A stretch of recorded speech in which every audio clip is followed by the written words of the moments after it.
Good evening, ladies and gentlemen. Adrian here from Mateo Drones, bringing you another live stream. How's everybody doing this evening? Thank you so much for everybody that's already here in the chat. Thank you so much to Jody, Drone Shots. How you doing, buddy? Mr. Johnny Drone Flyer. How you doing, Big Johnny? Chris Wedgeworth. We got Robert Glazier. We got TJ Drones and more. How you doing, fellas? Thank you so much for all the love and support. I really appreciate you guys. What's going on, Mr. Justin Jones, A63? How you doing, buddy? Thank you so much for coming in, sir. We got Pro Shots SDK. How you doing, buddy? Thank you, sir, for coming in. I really appreciate you, buddy. So tonight we're gonna go ahead and do. How you doing, Mr. Recovery One Drone, aka Draymond Crawford? Thank you for coming in, buddy. I really appreciate you, sir. Ray Kelly, Johnny, Justin, Recovery One Drone, the usual. You guys already got your link in your email if you want to go ahead and pop on in. Anybody that wants to be in the panel, please go ahead and shoot me an email. I'm about to go ahead and post my email here in the chat right now. I will be more than happy to send you a link so that way you'll be able to join in if you feel like it. Thank you so much again for all the love and support. I really appreciate you guys. We're going to go ahead and do our usual free for all Saturday. Also, we're going to go ahead and talk about our drones. How you doing, Dorothy Agija? Thank you so much for coming in. I really appreciate the love and support. Thank you so much. I'm about to go ahead and send an email to someone. If you guys just bear with me. How you doing, Matt Bagwell? Thank you so much for coming in. I really appreciate you guys. Thank you for coming in. Thank you so much. And let me go ahead and do this real quick. If you guys just bear with me for 1 second. Home. Copy.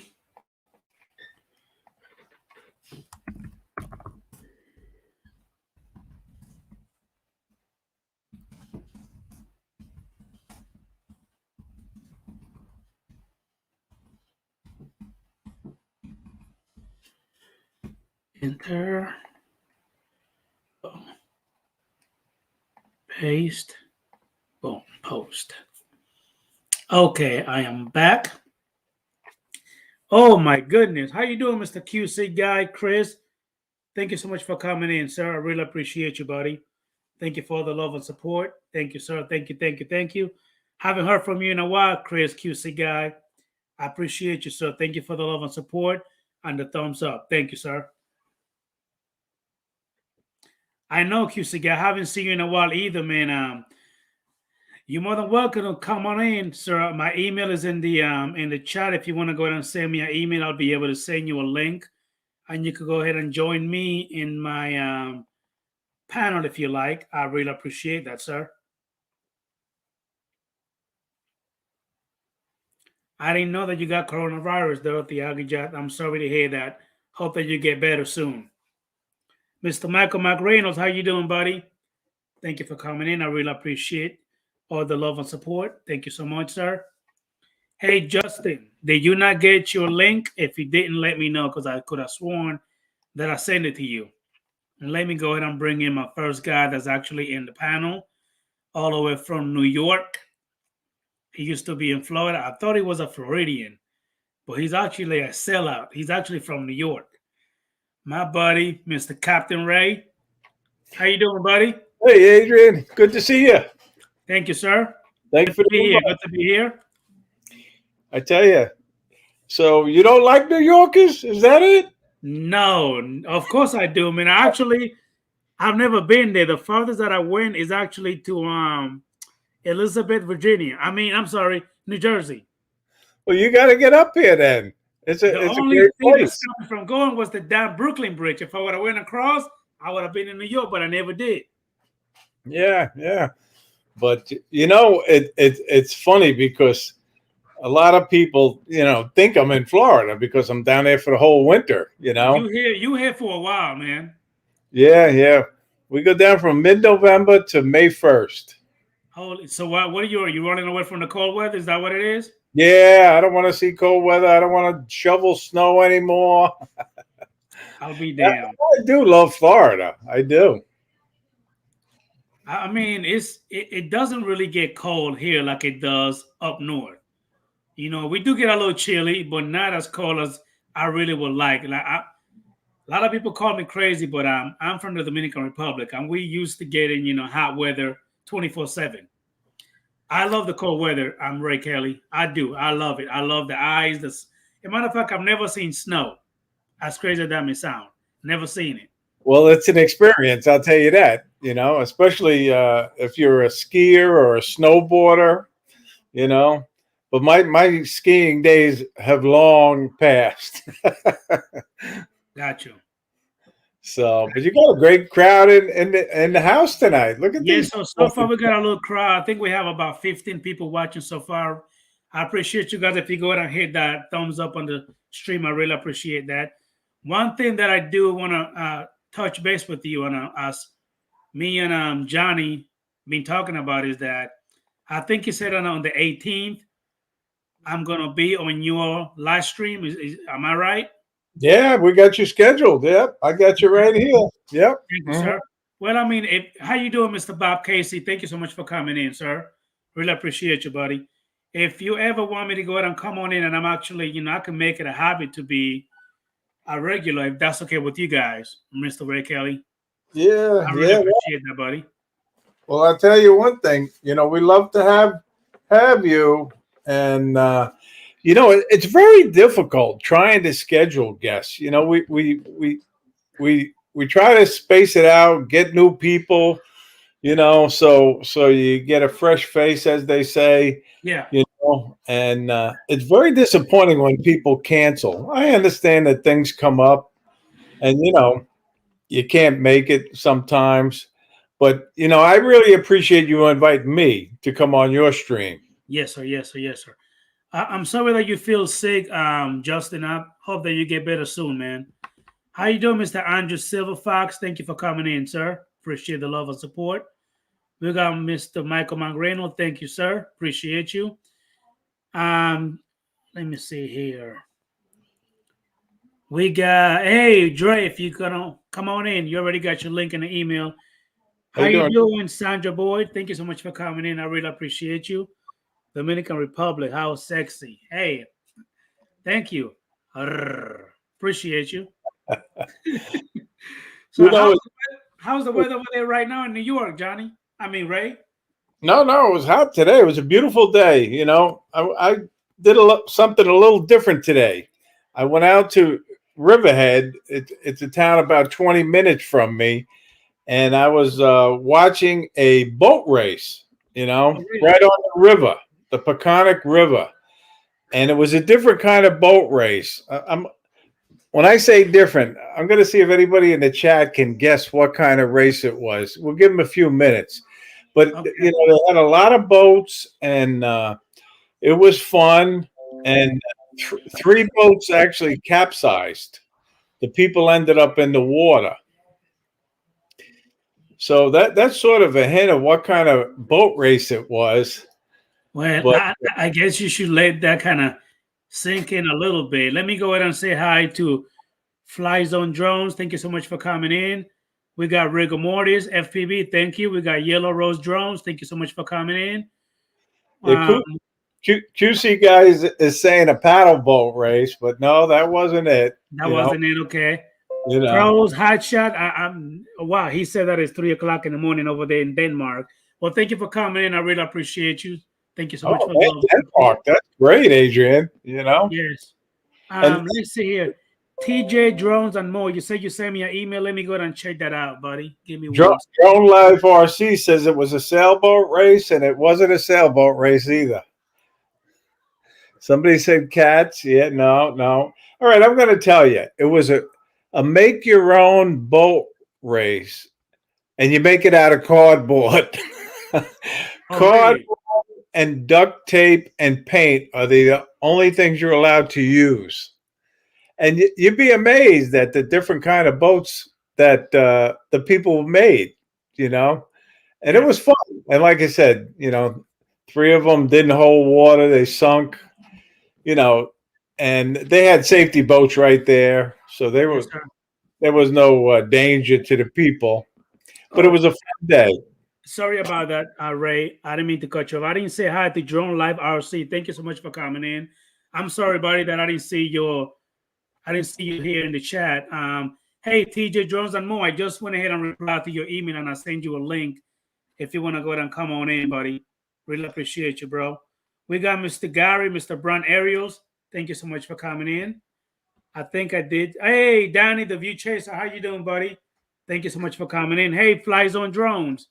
Send me an email, buddy. I'd love to have you in my panel if you like, sir. I'm gonna post my email again in the Hey, chat. Dan. 1 second. There you go, right there. I'm sorry, it's KIKI. Oh, MAT33 at gmail.com. If you want to go ahead and pop on in. How you doing? Let's see here. We got Mr. Lon Denard in the stream. I mean, in the background. How you doing, buddy? There's What Lon. up, yo? How you doing, buddy? All right, Thank you so much for coming in, sir. no problem. Let me go ahead and bring in the one and only Mr. TJ Alexander. How you doing, buddy? I'm How doing you doing? good. How are you, Ray? How are you, Good. Lon? Everybody good? Am I good? Am I not? Am I lagging a little bit, or am I good? Just, Good? just a tiny bit, but you all right. Oh, all right. Cool. Man, I went and did some flying today, y'all. But we got kicked out of the park today. Okay, wait a minute. Why? Where- What happened? What the hell did you guys do? So what happened was I met up with this girl Lisa from Facebook, and she had a drone herself. Man, she brings this thing, and this thing is literally all taped up and like all like it's got the four props, and it's got the styrofoam bumper guards. So if it was an old drone, just like my Karma drone that I have, like the oldest. We had the two. Well, and I had my Mini 2 and I had my Mavic Air 2, of course. But I had my my Karma drone. I wanted to try to set that up, but it wasn't syncing with the control. But this drone that she had, it had been given to her as a gift, but she had told me that a friend of hers is buying her it's a Roku F11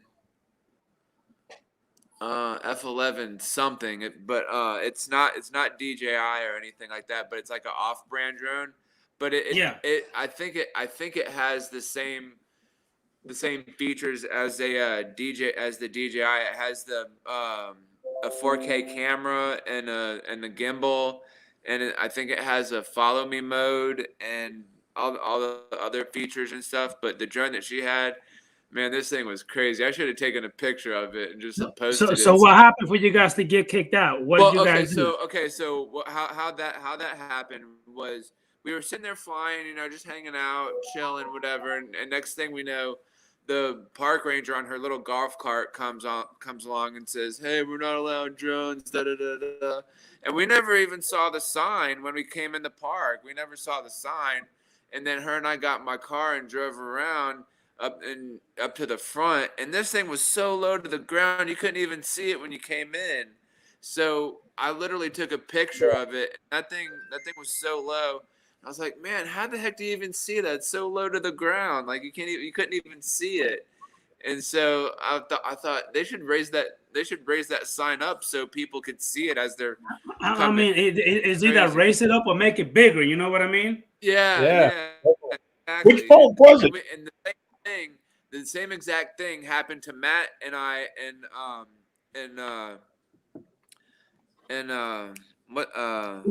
Jupiter at the lighthouse.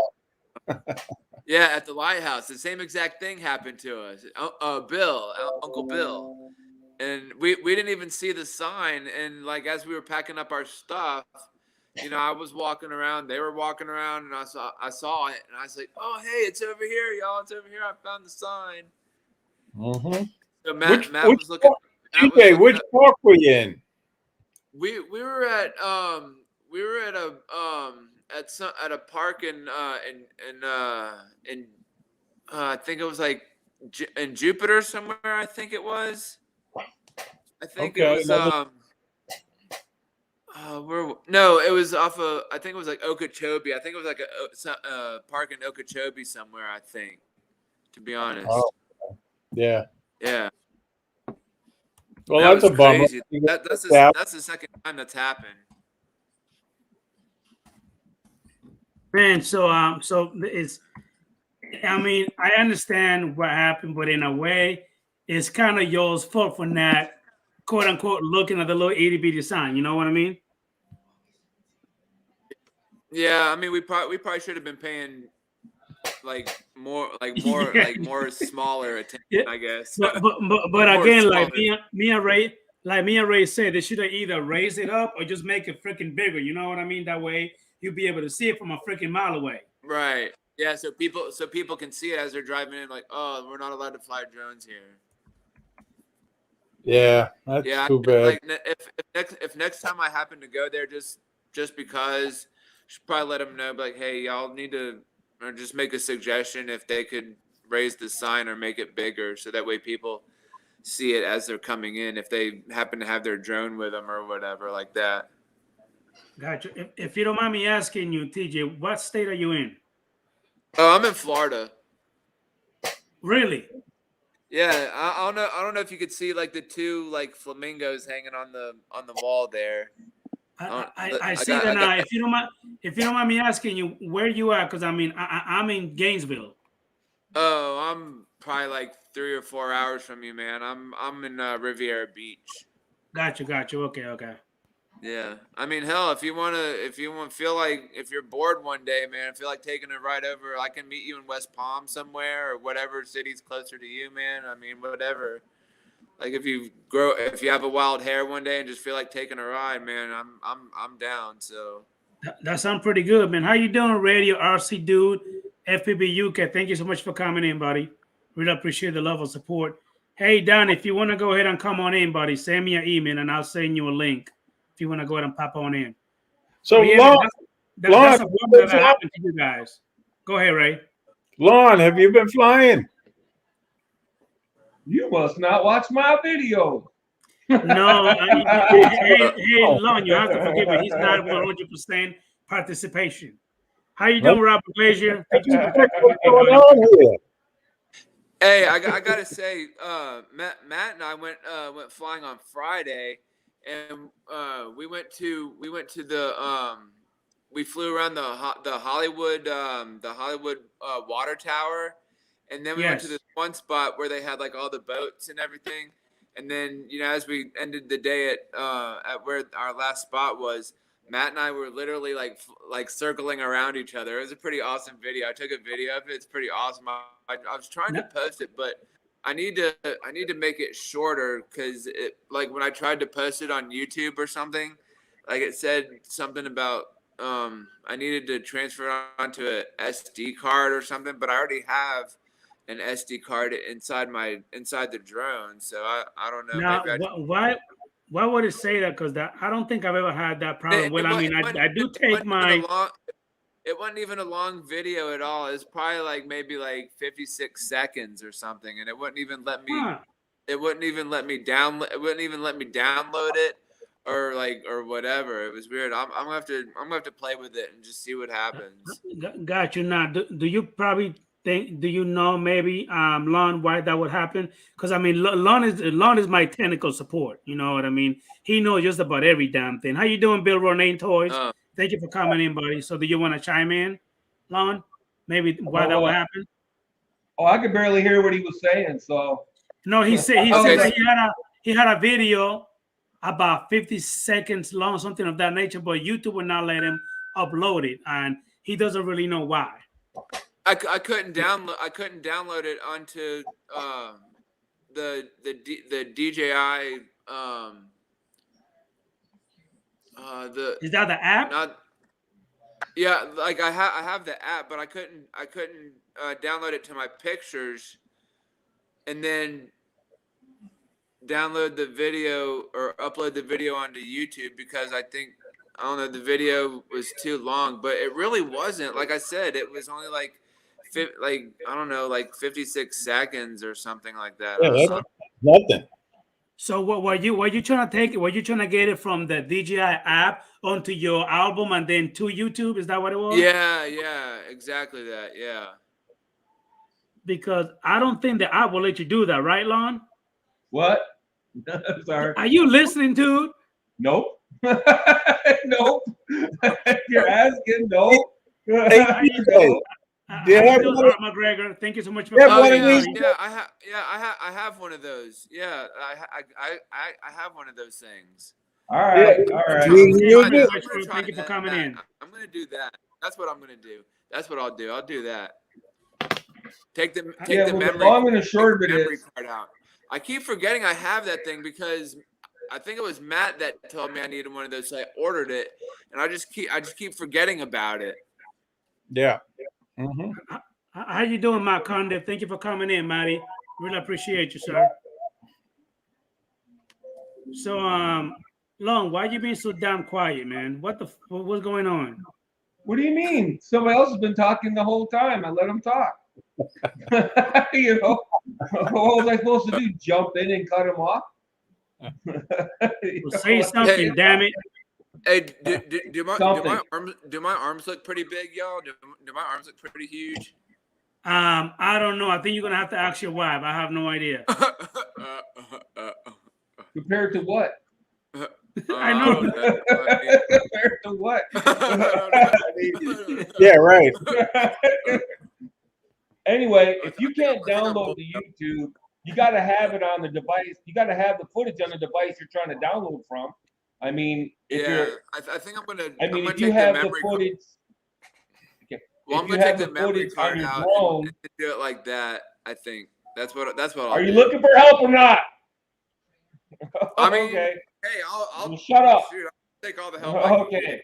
If you have the footage on the drone, you can transfer the footage from the drone to your phone using the DJI Fly app. Okay. Oh, You click okay, on yeah. the footage and you can transfer it directly from the drone to the Fly app on your phone. And then you get on YouTube and that file will be available under DJI in your gallery. And then you can download it to YouTube like that. You know, that would be one way to do All it. right.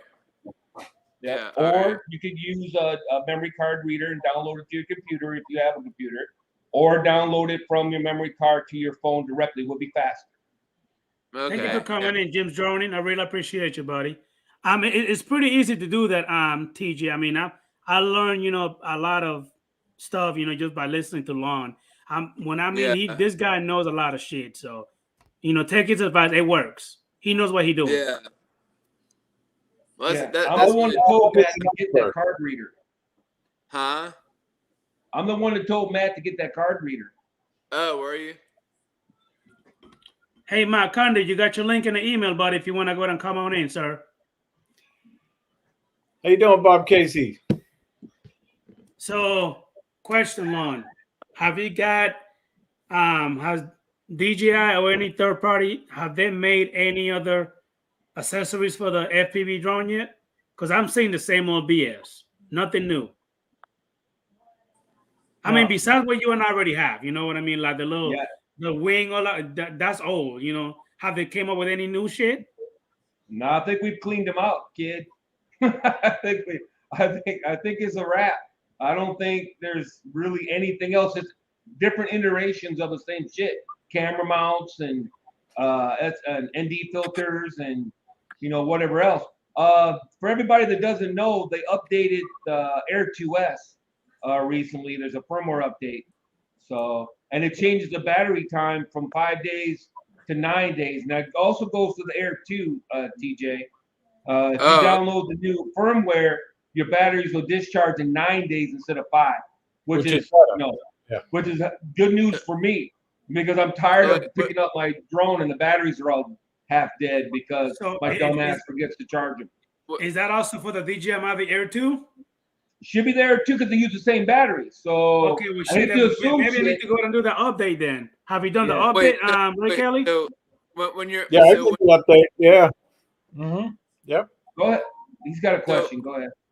So when you're flying the Mavic Air 2, the batteries will last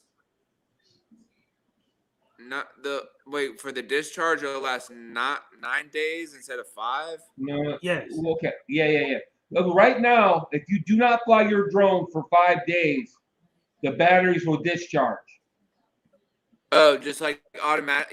Even if they're charged Yes. up, they'll just. Yes. Yes. Yes. LiPo batteries cannot that be fine. left fully charged.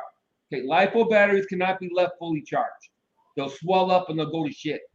So DJI, I don't know if they're the first to do it, but anyway, they implemented the smart battery technology that your batteries discharge after a set amount of time. Okay. Now my guess is DJI has done a lot of testing and they started it out at 5 days because of the old problems they had with the Mavic 2 Pro, with the battery swelling and shit because they were allowing them to stay fully charged for too long. So they went to 5 days. Now apparently they've determined that they can go longer, so now they're 9 days. So you can leave if you don't fly your drone for 9 days, the batteries will stay at 100%. Yeah, because when I turn the screen on and everything, sometimes I'll see like a firmware update. So I should probably do the firmware update. Yeah, I think it's good to keep your app updated anyway, your firmware updates on your drone, because I mean it tells you, you know what I mean, just about everything you need to know. DJI is pretty good about pushing updates, you know what I mean. Sometimes they're not as great, sometimes they're crappy updates, but for the most part they're pretty good. Do you agree, Lon and Captain Ray? Yeah. Yep. No doubt about it. And everybody in the chat, if you have any disagreement, I mean, let us know. I will talk about it. How you doing, Mr. JSK Enterprise? Thank you for coming in. Lauren Donowa, how you doing, buddy? Thank you for coming in, sir. How you doing, Lauren? Like anytime you guys go and turn your drones on, do y'all occasionally get the little update thing and you have to update it every once in a while? Yeah, you should. Yeah, definitely. Oh, I mean, it'll tell you. There's an update available. It will pop up and it will let you know. Right. It'll tell you. If you're using a connected device, like a phone, if you're using like a tablet, like Matt uses a tablet that doesn't have internet on it all the time, then his won't tell him unless he is on the internet. You know what I'm saying? Yeah, well, for my Mini 2, I use my phone, and then for my Mavic Air 2, I have a tablet too that I use. Well, you might want to check periodically then. All right. Nice. So, well, thanks for that. Well, you know, I mean, today, Adrian, I was going to bring the drones out to this boat race, but I said, nah, there's going to be too many people. You know, they get thousands of people that watch this thing. So I left it home. You know, I left them home. And they get out. Did you regret doing it? And sure enough, there's two drones flying around. Well, do you regret doing it? Yeah, they were flying. They were up there flying over the water, over the boats. They were cool. They didn't go over the people on the dock, but they were over the boats. But again, what are you gonna do? At least you were being safe. You know what I mean. So, but do you regret not bringing your drone? Right. Yeah, because I could have flown it. There's no doubt about it. They weren't bothering the two people that were flying, and I could have flown over the river from a distance, used the zoom. You know. So Ray, did you build a boat out of cardboard or whatever, or did you just? No, I didn't build one of the boats. No, I just went to watch it. Yeah. But it was fun. You should have filmed it. Made a little video. Ron Lockwood. I'm going to show you a picture. I don't know if you can see it good, but that's the boats right there. Can you see it or That's no? made out of cardboard. Those are all made out of cardboard. Cardboard, duct tape, and paint. That's it. That's pretty cool.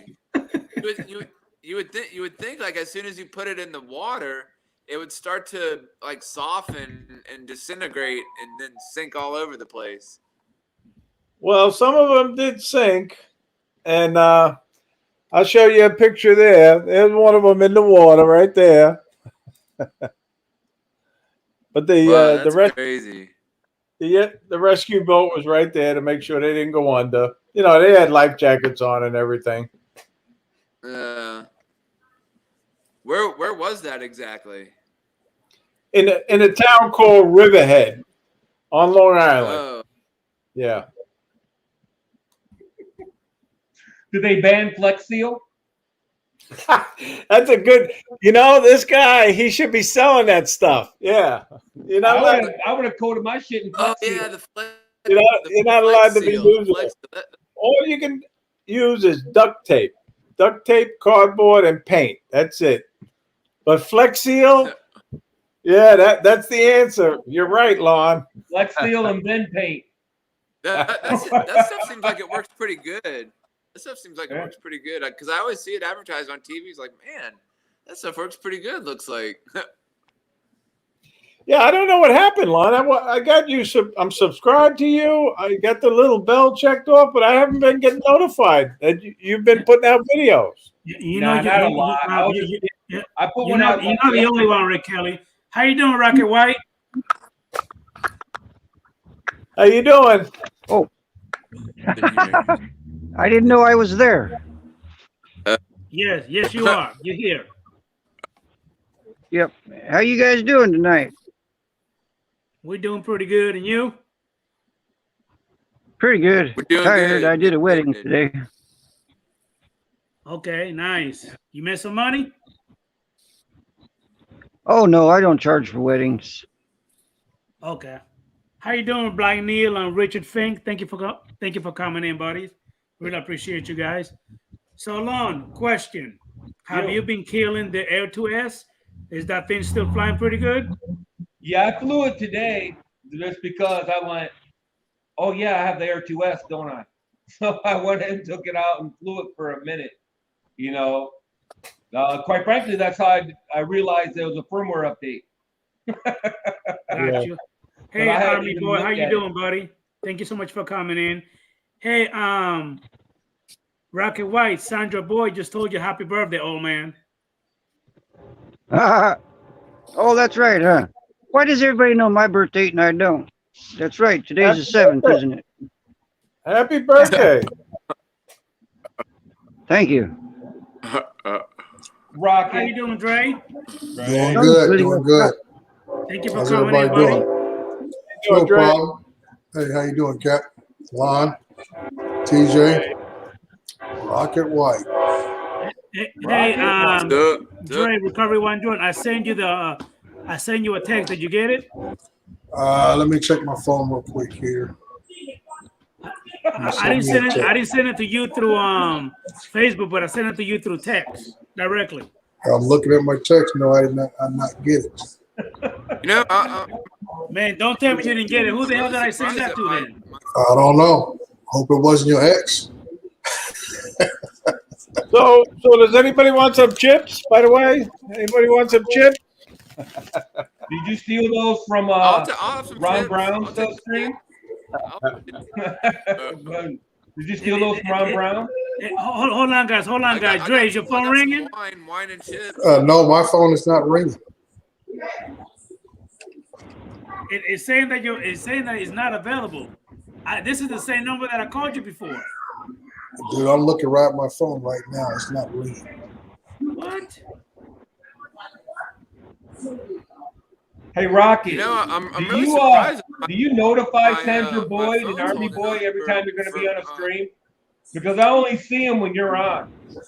It's weird. Say again?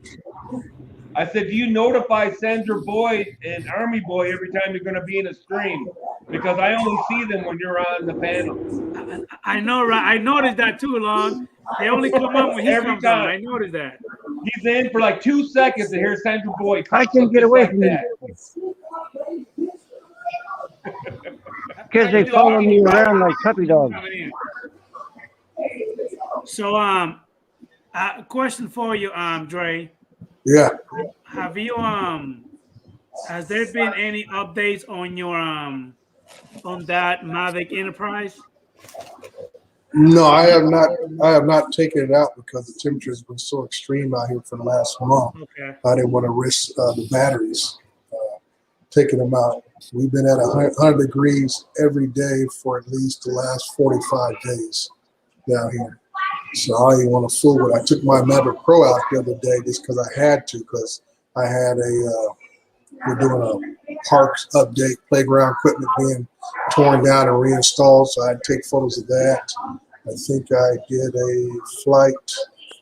Oh, I was somewhere else in the city. Took a flight or something. But I've been doing as little bit of flying as possible. If I get out, oh yeah, I didn't want to be replacing a bridge in the city. I'm flying at anything past 9 o'clock in the morning. I stop flying. Simple as that. And I don't fly for no more than 10 minutes at a time because I don't want to risk swelling any batteries from the heat. So what is the temperature gotta be for you to kind of be like, okay, I'm not gonna fly today? If I know, once it hits about 90, I'm done. That's it. Right. You're done. You know, as I say, if I fly for work, money, I tell them, let me get out there at 6 a.m. to about no later than 9 a.m. That's it. The rest of the day is history. I mean, it's a nice view. The sun's bright, but it's just too hot. Ambient temperature's too hot. I was telling a guy the other day who got a job at a close by where I live, and he's never been out here. He's from Irvine, near Exterior Carpenter's area, and he's asking me what can he do because the heat was so extreme. I told the guy, I said, keep your vehicle running, turn the AC on full, keep them batteries in there, get them below ambient temperature, put them batteries in, fly for no more than 10 minutes, park them, and then don't use the same battery. Put a fresh battery in there. Try to keep your drone and your batteries as cold as possible so you can get a little bit of flight time. Because I say, you're out here doing work. You're not flying straight out trying to get in. And like I said, the air is so hot, it's not even cooling off the drone at all. Everything's just heating up. Okay. From that point. So you're going to eventually end up swelling the battery, or worst case, the battery may fail because it overheats and that drone's going down. Good tips, Dre. Really. Yeah. Mi sobrino, ¿cómo tú estás? Estamos bien. Hey, these are my two nephews. That's his dad. Hey, put on a t-shirt. Pon tu poloche, jodido gordo. Ten cuero, eh. We see it runs in the family, Adrian. El de la boina. Pero quítate esa vaina para yo poderte ver porque te está tapando la calva esa. Quítate. You gotta excuse it. We over here talking shit. So you gotta. Mira otro calvo como yo aquí abajo. Ah, no, pues no estoy solo. He calling you out, Adrian. Yeah, he's talking shit to me. That's what he's doing right now. Hey, Dre. Yes, Dre, sir. we're in the Middle East. We used to strap a cold pack to the top of the drone. I don't know if that's possible with a Mavic 2 Pro though. Well, like anything else, like I said, The smaller. You know? and my drones, I got them all in small cases. So I say, leave that case inside, put the cold air on it. If I was like in the Middle East, I had a cooler or something like that with dry ice, something like that. Keep it wrapped up so you don't get any moisture in it, but it keep it cool. Right. Keep it cool as long as possible before you introduce that drone out to the regular elements. And then you fly, and you limit the amount of time you fly, because I say after about 3 minutes in the air, that drone is already at about almost 80, 90 degrees or close to 100 degrees already. Within about I'm 3 or talking 4 about minutes. the cold packs. You break Yeah. up. Yeah, you break up and then you put it on top of the drone. Yeah, let's cover the drone so it doesn't get any condensation on it. That's all. It'll feel the temperature difference, but just make sure you don't get any condensation built up. How you doing, Mr. Eric? Hey, good evening. Good evening, Adrian, and all above and in the chat. How's everybody doing tonight? We're doing pretty good. So yourself? Doing good. Yeah, good. I'm not doing too bad, man. My phone's been quiet for work, so I'm feeling fortunate right now. I'm on call, so I'm a water operator for my full-time job, and it's my week to be on call. So any emergencies pop up, I get called, and I got to head out and fix whatever's wrong, get the water flowing, right? That's the best kind of money right there. I love being on call. Man. That's an easy 23 hours on that paycheck. That's right. Time and a I'm half on till call. midnight, and then midnight and after is double time. So, Yeah, Oh, okay. yeah. yeah. I'm on call this weekend too. It's all double time tomorrow. Okay. Okay. Nice. Yep, I'm on call with the airport. So yeah, I'm just waiting for him to do something stupid. So I Yeah, can if make I get a money. call, I gotta. So if you see me like dart out, it's because I got a call and I've got to go immediately. Yes, sir. No problem. No problem. That may or may not happen, but I'll just give you advance up front. Yes, sir. Yeah. Hey, Ray Kelly. Hey, Ray Kelly, do me a favor. Send Johnny Drone Flyer the link for me, please. Johnny Drone Flyer. Oh, big Is Johnny. he in the? You mean in the chat? Yeah, Johnny's in the chat. You need me to send it to him like in the chat, or I don't. No. Ray Kelly gonna email it to him. Oh, okay. Yeah, I was gonna say I don't think I have his email. Yeah, Now, Lon, you're in Ohio, aren't you? No, I'm in Michigan. Michigan, close to the water. Not that close. About 40 miles away from the water. Okay, so you don't get as much humidity than somebody who's right near the water. Okay. Exactly. I got plenty of humidity for everybody. I'm in Delaware, so we're surrounded by water. Right. and that's why I said I never flown where it's high humidity. And that's where you really got to be careful with heat issues because that ambient temperature can sneak up on you. It might could be an overcast day, but that humidity level, 90% and above, I'm sure it's like I say, it might be 92, but it's 92 everywhere. Shade, sunlight everywhere, Right. Yeah. We didn't have that problem That's in a the tough Middle call. Yeah. How you guys been doing? How's your summer been treating you? You been flying plenty of drones, getting out there and having some adventures, or? Well, when it comes to me, Eric, here in Florida, the weather has been crappy. It's like raining just about every day. Storming, Yeah. it's freaking horrible. Every once in a while, we get a little dry weather. Then 5 minutes after, storm. My dad lives in Florida, Lakeland, actually. Yes, actually, I'm only about maybe 2 hours away from Lakeland, so it's not that Oh, far. next time I come down, then we'll have to meet up, rip some Hey, man, packs. all you Do gotta a do full is let me send. know. How you doing, Savannah's Adventures? Thank you so much for coming in. Appreciate you. But yeah, man, next time you're in Florida, hey, let me know. Eric, we'll be able to link up and fly, do a little bit of flying. For sure, man. I got your email now, so that makes it easier. Yes, so actually, Ray Kelly went ahead and did the Florida Drone Meetup. Long came all the way from Michigan. Yeah. We had a whole bunch of people from Michigan, hell, from South Dakota, New York, New Jersey, Pennsylvania, Florida, All Colorado. over, man. That sounds like Yeah, a spin up. Yes. Well, not the spinner. We just did our own little thing. Yeah, that's awesome though. There's like an event you all get everybody around from different states and just have a great time. Hey, let me ask you guys a question. What's your guys' opinions on those new? I think they're called anamorphic lenses for like the Mavic Air 2s and stuff. I was really thinking about trying one of them. You know what I'm talking about? I think they're called anamorphic. Yeah, they're not new. It's not new. Yeah, not new. But what do you guys think about those? For I guess it kind of widens the angle a little bit, makes it look more like a GoPro field of view. I guess for like the Mavic Air 2. I don't have one, Eric, but I did fly Mavic 2 Pro with one. It makes the image just look a little different. Not that much, but a little different. Okay. Honestly, for the price, I'm not too impressed. I don't have one. Don't get me wrong. I'm completely happy with just using ND filters. Yeah. But I was thinking also, well, that's kind of a nice little concept there because now you're able to almost get like close to like cinematic, like footage out of a Mavic Air 2, almost like a Cinewhoop style with the GoPro. Because when you have that anamorphic and it stretches it, right? It makes it look a little bit more like that GoPro footage that you would get on like a Cinewhoop. Yeah. So I was like, interesting. I was like, because I'll be honest with you, I don't actually have a Cinewhoop.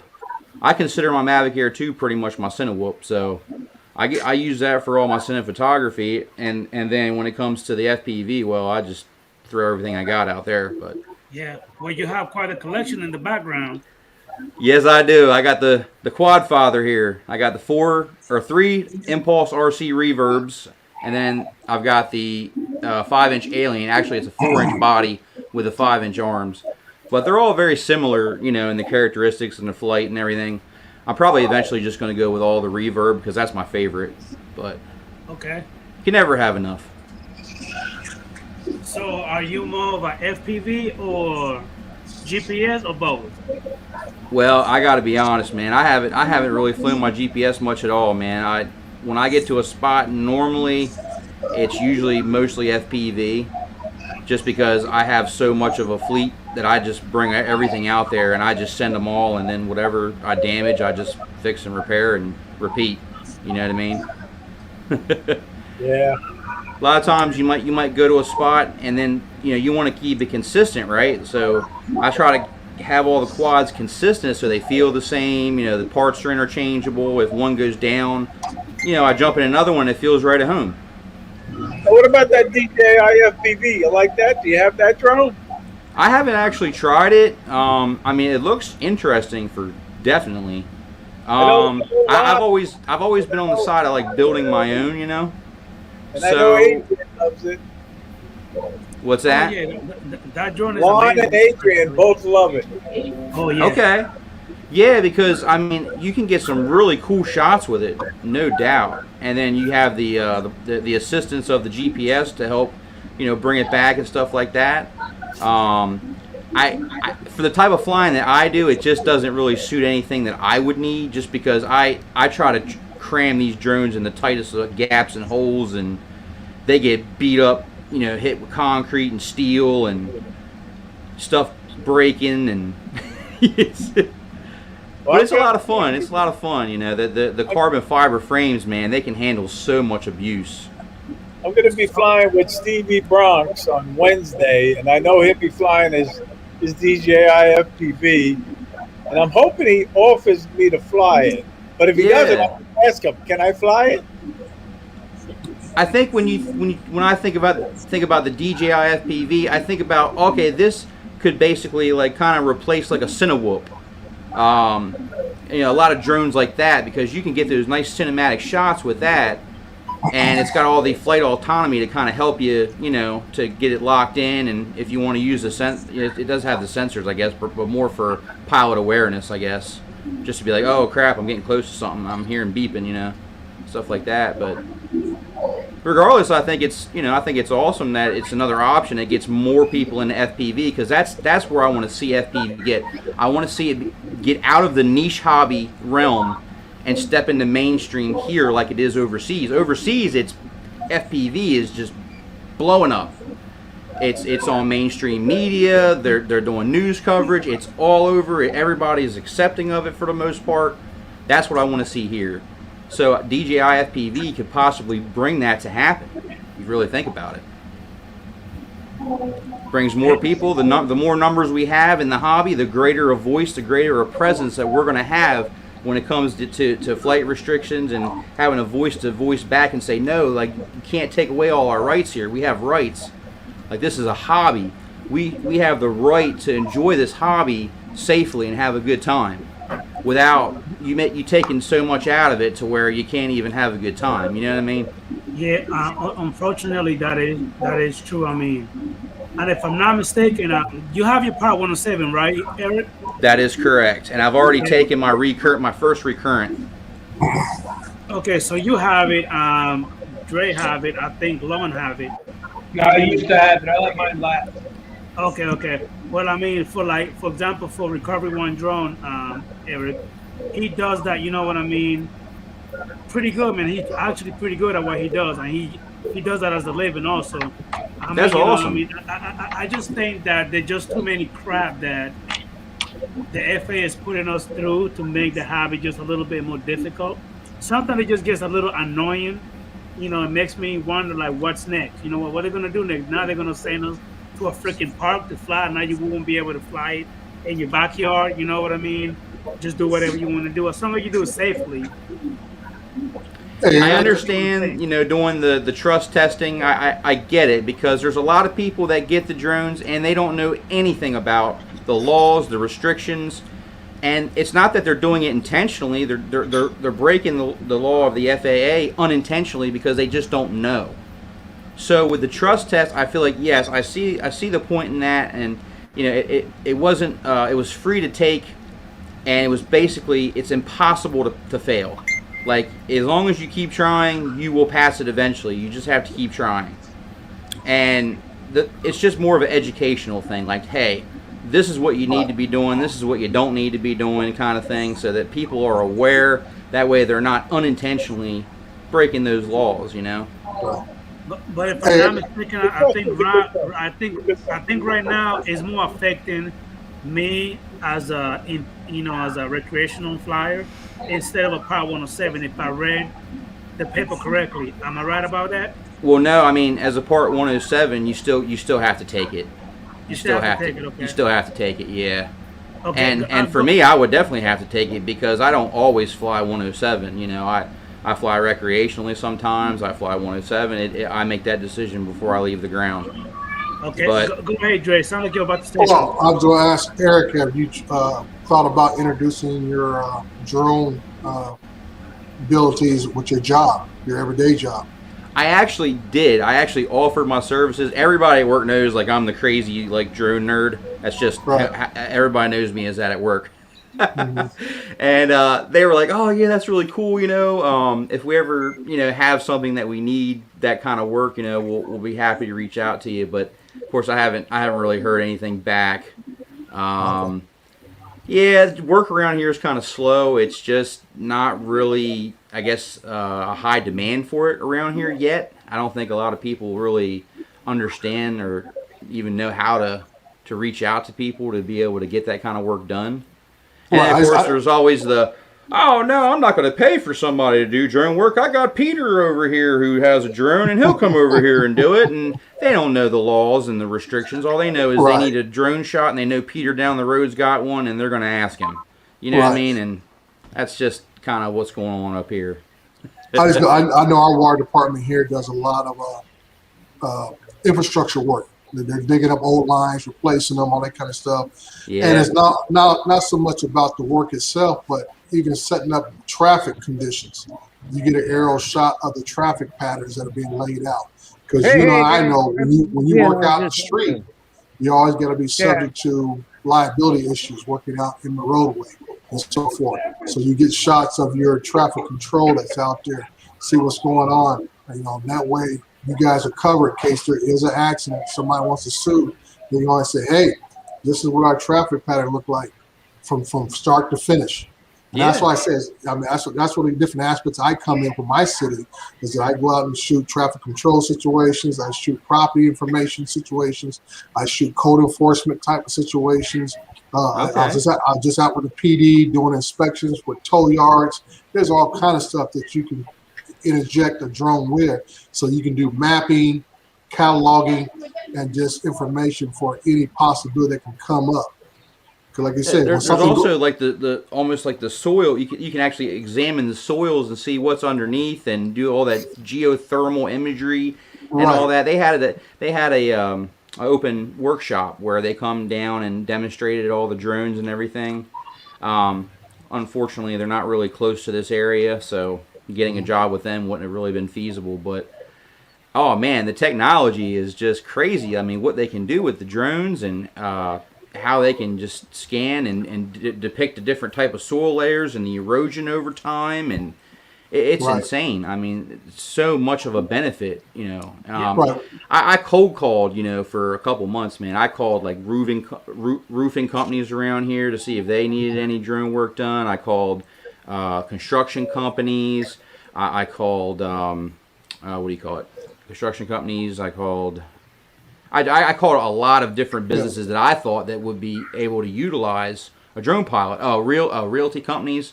I called, and the problem is, man, there's just not a need for it up here yet around here for some reason. Where are you located at? Delaware. Oh, Delaware. Okay, that's right. Yeah. Well, I know out where I'm out west, solar is the big thing out here.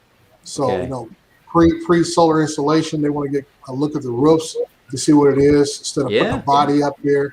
A lot of our roofs out here are steeply sloped. We got the Spanish tile on it, on the top of the roof, so it's easy for someone to slip. Once you slip, you're going down. And so they like getting up the pre-drone looks, and then after the installation, they like to get a shot. And then after about 5-10 years, you're going to need a drone or somebody go up there and inspect the conditions of the solar panels and make sure they're functioning properly. So solar is a big thing out this way. I've done a couple of those, but I want to start doing the solar farms, the big ones. Oh yeah, that's also another great Right. reason to use the drones. Right. And yeah, I mean, I'm hoping it takes off, mainstream, and I hope that here they start to have more of a need for it because I would love to fill that need. Right. Like I say, But, this, like I tell a lot of folks, when you do with a municipality or agency or water agency, you always got to find that one person who understands the technology, and hopefully that person holds the control of the purse strings. I actually talked to the president of our district. And I was like, that's really the highest I can go. You know what I mean? So if I can't I can't make him. You know what I mean? I wish there was a way that he would just be like, oh yeah, remember you said you could do the drone thing. I would love to be able to get shots of the water towers and stuff like that. I think that'd be awesome. But I really do enjoy my job. I'm a water operator for the state, and I take care of the chemicals and the pumps, and recording all the numbers and make sure everything's working the way it's supposed to be. And it's definitely a very rewarding job, that's for sure. Yeah. And then I do the drones on the side, and then of course the main reason that I even got the 107, honestly, was because of YouTube. That I've always tried to monetize so that any revenue that I got from the channel I could just put right back out into the channel and upgrade things and do giveaways and stuff like that, just to just kind of get more people into the hobby. Just kind of be like, oh man, look, you can win you a free drone or win you something to get you started or whatever. I just want to bring more and more people into the hobby, especially locals. That's what my main goal is right now, honestly, is to just get more locals into the hobby, find those people that show interest. I found a couple, definitely some good people who are interested. So just kind of building that up and, spreading awareness and getting this hobby going. Yeah, well, you're in a good location. You got those guys out of New York. You got the Rhode Island guys. You got, and like I say, Captain Ray Kelly's everywhere.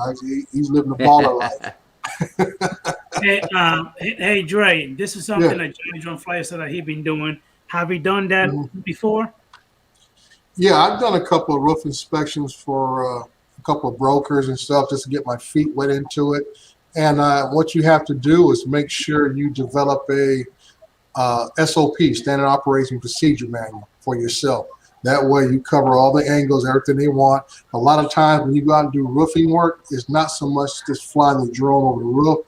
They want you on the ground taking pictures of the service panel, all this kind of stuff and everything. So you need a good 35 millimeter digital camera, take pictures on the ground, get your tape measure, because they want to know what's the difference between the panel and something else on the ground, all this kind of stuff. It's a lot of ins and outs. The flying the drone part is the simplest and easiest part of the whole job. The software that they use to accomplish that and tell you the square footage of the roof and how many shingles you're going to need.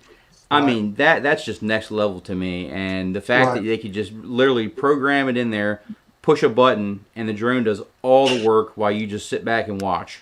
Yeah. Well, most times, especially on warehouses, you talk about these big Amazon facilities, stuff like that, it's mostly going to be a drone deploy or Pix4D type KML file, and basically you download it, put it into your phone, tablet, whatever, and you send the bird off, and it does the rest of the work. You just sit here and watch it to make sure it does what it's supposed to do. Speaking of Amazon, they're not doing so hot over in their drone department across the pond. Well, yeah, like I said, everybody knew it was going to be kind of sketchy unless they cut out a piece of the airspace for themselves. Without that, it's just it was just a gimmick anyway. I think it's just a gimmick. So I always said, why not just cut us off a little bit instead of 400 feet? Give us 300 feet and below, and you guys take the 300 to 400 feet and leave us alone. Take that airspace and use it only for deliveries, and then let us have 300 down. I'll be willing to lose 100 foot. Yeah, well, think about it, Adrian. They got the big lobbyists. They got the money. We don't. I know. Yeah. That's why we need more voices. We need more people to get in this hobby and just bring everybody into it. Somebody comes up and they're like, "Oh man, what's that?" Embrace them, man. "Oh, this is drones. Come check it. They're so cool," Because a lot of people are scared of them and they don't know, they don't understand, so they always think, "Oh no, a drone's out. It's going to take pictures of me and sell them on the internet and stuff like that." They get a bad rep, and the media sure doesn't help with that. Yes. So yes, just yes. spread the positivity. Anytime you see somebody, "Oh man, come check it out." If you're doing FPV, "Hey man, look, put these goggles on, give them a look.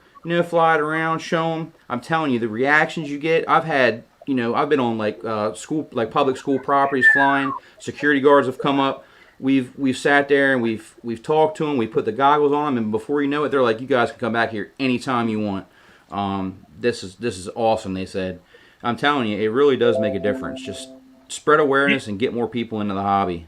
Hey, Mike B, aka the Drone Ranger. Thank you for coming in, buddy. Really appreciate you, man.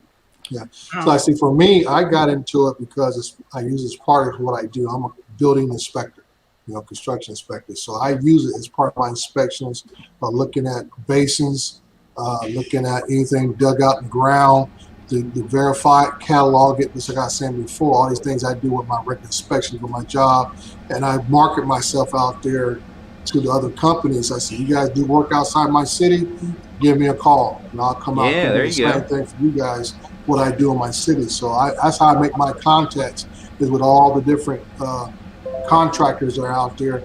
So I do it roofers, I do it concrete guys, all this kind of stuff. And that's why you guys that go to my channel, you see different videos of construction going on that I have filmed. And a lot of times it's just me goofing around a little bit and stuff and doing some editing to make it look kind of nice and stuff. But like I tell them, doing drone work on construction job, it's just like watching paint dry. There ain't nothing fancy about it. There ain't nothing spectacular about it. You're flying at probably less than 3 miles per hour, and you're just, it's like I say, just very slow and smooth. You're watching what's going on, and you're just at a different height level, different perspective of what the job is going on. Well, yeah, and exactly. And like when you're doing that kind of work where you're trying to capture information, for a job, that's when you don't want an ND filter. You don't want anything that's going to make it blurry. You want it to be completely clear, so you can zoom in and get that high resolution. Right. It's a completely different type, and that's what's so crazy about where the hobby has come. Because think about it, when we first got into drones, we didn't have all these different branches and types and different kinds to start with. We've got we got camera GPS drones, we've got toy drones, we've got cinewhoops, we've got FPV drones and freestyle and long range, and it just goes on and on and on. So the fact that there's all these different applications and we can apply to all different types of scenarios, and really utilize the technology. People may want a cinematic type drone shots for their wedding. So that's where, okay, well, you want a more cinematic look. Let's go with some ND filters. Let's add that movie type look to it, right? Yeah. But when it comes to, I need you to come inspect some gutters with your drone. I want to see what's going on with these gutters. You don't want ND filters. You want a completely clear camera, something stable, Yeah. It's really awesome, like all the different applications. Like we just got back from watching the Jungle, I think it's called, I just watched it. Jungle Walk or Jungle, I can't remember. It's got The Rock in it. It was a new Disney movie. Right. And they had this shot where they come over the waterfall and comes down onto where the boat is. And I'm thinking in my mind, I'm like, man, did they get that with FPV? Because that would be just awesome to see and know that, wow, that shot on Disney was from an FPV drone. You know what I mean? Like that it's getting to that level where you're starting to see in mainstream the utilization of drones and how far our hobby has come. So I couldn't be happier, man. I'm so excited because getting an FPV when I first got in, I was completely solo. I did it by myself. Go to spots by yourself. It's kind of lonely, And then you start to find friends and find people in the hobby, and next thing you know, you got a group of people that you meet up with and fly, and it's just amazing. Yeah, I tell people all the time, cinematic footage for FPV is going to be a saving grace. Yeah. Adrian, look what I'm charging up over here. What the heck is that? Oh, is Zeno. that the FEMA meeting? TV Gaming. XAP. Nice. Does anybody have one of those Xeno minis? I'm gonna go try to fly this again tomorrow. Okay. Let me go ahead and say hi to Steve Carpenter. How you doing, buddy? Thank you so much for Hey, coming in, Steve. sir. Really appreciate you. FSU grade 03. Thank you for coming in, sir. Yeah, you got a nice group of people in here, Adrian. Really nice chat, man. Yes, sir. I appreciate it, Eric. I try my best to go and dabble a little bit. I'm not as good as you are, but I try Oh my best. no, man! I just do it out of love for the hobby, man. It's just something I enjoy doing. That's the reason why I'm here, because when I got hooked to the drone hobby about 3 years ago through my younger brother with the Mavic Air 1, I got hooked. Now I got 11 different drones. So yeah. It becomes an addiction, man. You become an addict. See, I know that Dre's about to bust my balls again, because he always say that I only use my drone for paperweight because I don't fly it as much. Well, he kind of right, because I be so busy, I don't have time to fly sometimes. I hear you, man. I work full time, so anytime I can squeeze in a flight, you know, around the house or wherever, I try to get it in. You guys are gonna love retirement. You can fly whatever you want. You're gonna love it. Now, when it comes to that Femi Mini, Ray, how you like that little thing? It's not a DJI, that's for sure. No, I like my Mavic Mini better, but I like my Air 2 and Air 2 a lot better. But you know, it's another little thing to send up. But I have to say, the camera is good. It shoots good video. It takes good photos, and it's good as far as that's concerned. But Hey, it's Kelly, do you have a chat playing in the background? Because you sound like you have an echo. I don't know. Maybe I'm talking too close now. That better? Sound a little better. But anyway, it's not as stable as the DJI drone. Definitely not. Got you. That looks Thank you nice. for coming in, Astro Diver 1. Appreciate you, buddy. Hey, Eric, I keep getting it mixed up. On what days do you have your live streams? Is it also on Saturdays? So yeah, it's been kind of crazy. I started out with it being sent at Saturday, and I try to keep it going every Saturday for as long as I could. And with the summer, me and the family, you know, we ended up getting a new travel trailer. So we've been camping and just been so busy. And I've been working on. I just got my promotion at work, so things have just been incredibly busy and crazy. So I typically was going to do it on Saturdays, but I've actually been thinking about moving it to Sundays. I actually really think that Sunday is going to work out better. Just because Saturdays just seem to be so busy all the time. It's so hard to try to squeeze in a live stream. Just like tonight, you know, we were out to the movies and, you know, get back late and stuff like that. So, yeah, I'm thinking I might just move to Sundays. I think that might be better. At what time? What time are you going to be on, Eric? It would be 8 o'clock. 8 o'clock? Eastern Standard. Sure, I missed that. Yep. I actually have a show. It's gonna be next Sunday. I actually have a show scheduled, and I'm gonna have a special guest on there as well. So you guys probably know who it is. Actually, I think maybe almost all of you guys may know who it is. Cool. But oh, you have to come and find out, man. Next Sunday. Come on now. We'll see you in chat there, Adrian. Well, I thought you probably give us a little snippet. I don't know. Yeah, well, I mean, let's just say I think you probably all know him. He's a really cool guy. He's you know, he's contributed to the hobby in lots of ways on his channel, and he's done a lot of things to help people. And yeah, he's a really good guy. See, that was, and it's not like he's not like a. I don't want to sound mean or anything, but I know I've had some more. I don't know how you say it. A little bit more popular guests on my show, but I also have had, you know, guests that don't have as many popularity. And that's the whole concept of the show. Like, I want to just bring everybody as a special guest, no matter if you have, 20,000 subscribers or if you have 500 subscribers. The precedent for the show is let's have everybody on. Let's mingle with everybody. Try to get all walks of the hobby in here.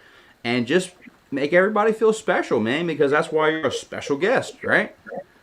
Like, I want to have you on, Adrian. I'd love to have all you guys on here at some point, to be honest, because running a show by yourself is extremely exhausting. You got my email, Eric. If you ever want me to get come in and send me a link, I'll be more than happy to join. Definitely, man. I will definitely hit you up, and we'll try to line something up and get it on the calendar, and we'll make that happen for sure. Yes, sir. Hey, but I really appreciate you having me on, Adrian. I actually got to get ready to roll, brother. I really appreciate you having me on, though, and I'm glad I was able to make it for the stream. Yes, but sir. I'm gonna get back to the family. We got to get things all ready and get some rest in case I do get a call tonight. Good night, buddy. Thank you for coming in, sir. I appreciate you guys, man. And remember, send it. Full send, guys. Full send. Thank you, sir. Have a good one. You too, man. Good meeting you, partner. Nice to meet you guys. Take care.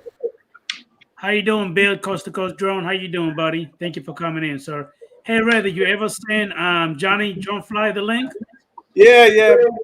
I sent it to him, but he's checking on his granddaughters next door. So he can't come in. Info.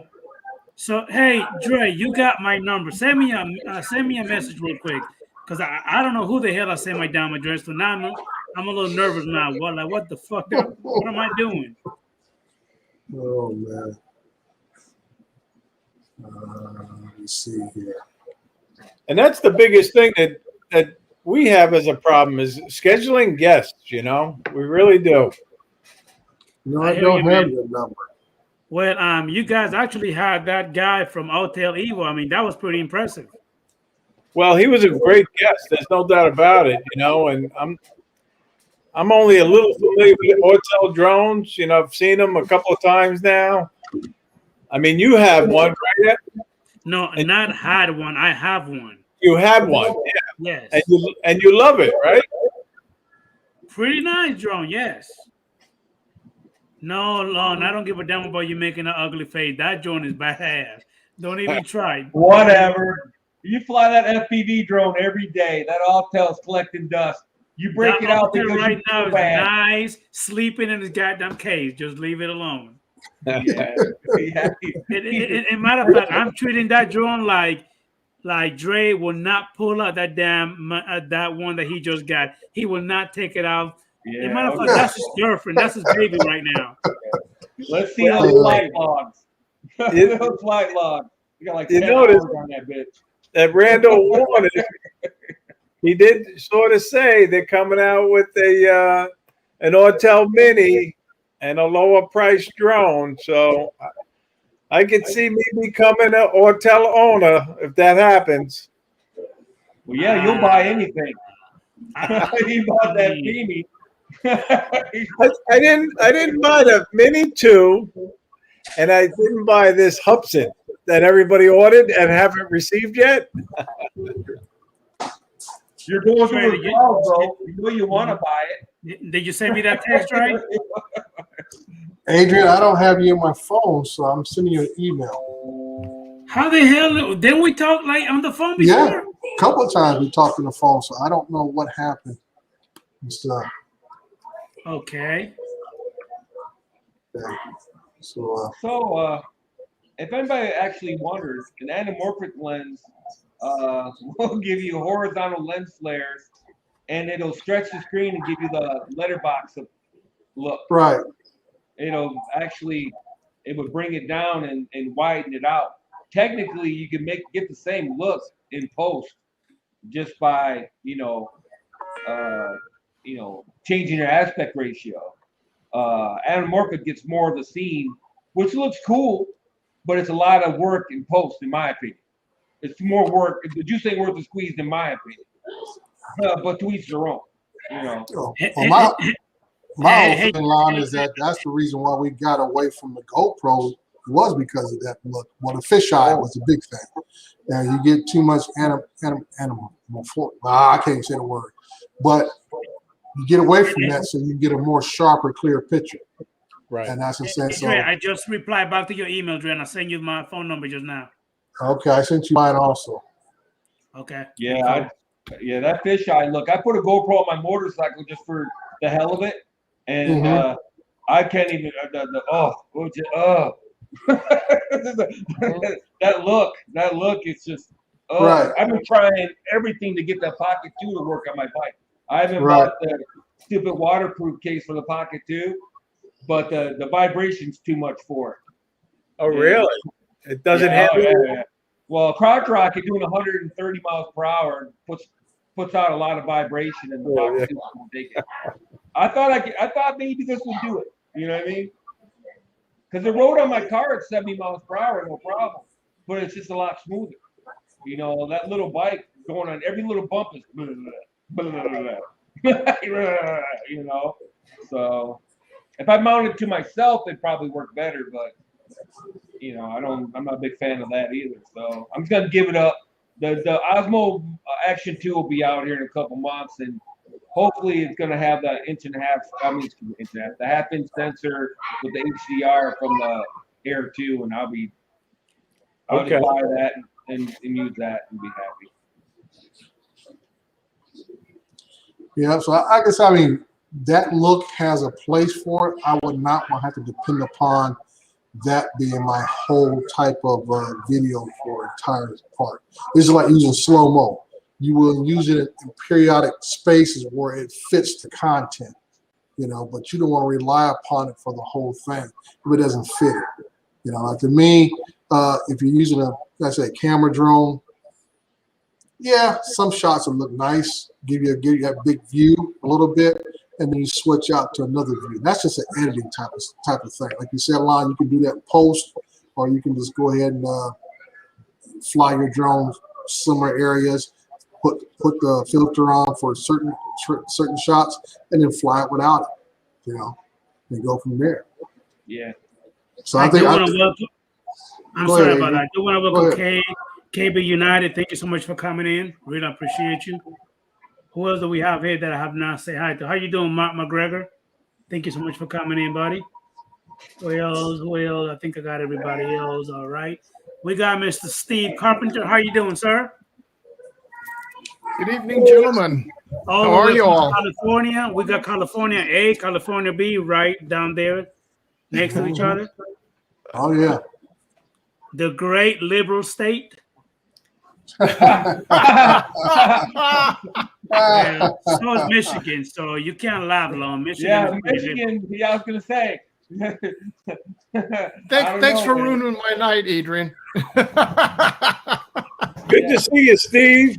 How you doing out there in California? It's been a beautiful day here today. We've had some really good weather. It finally cooled down. We were up in the mid 90s, and the humidity coming up from down south, and we got up.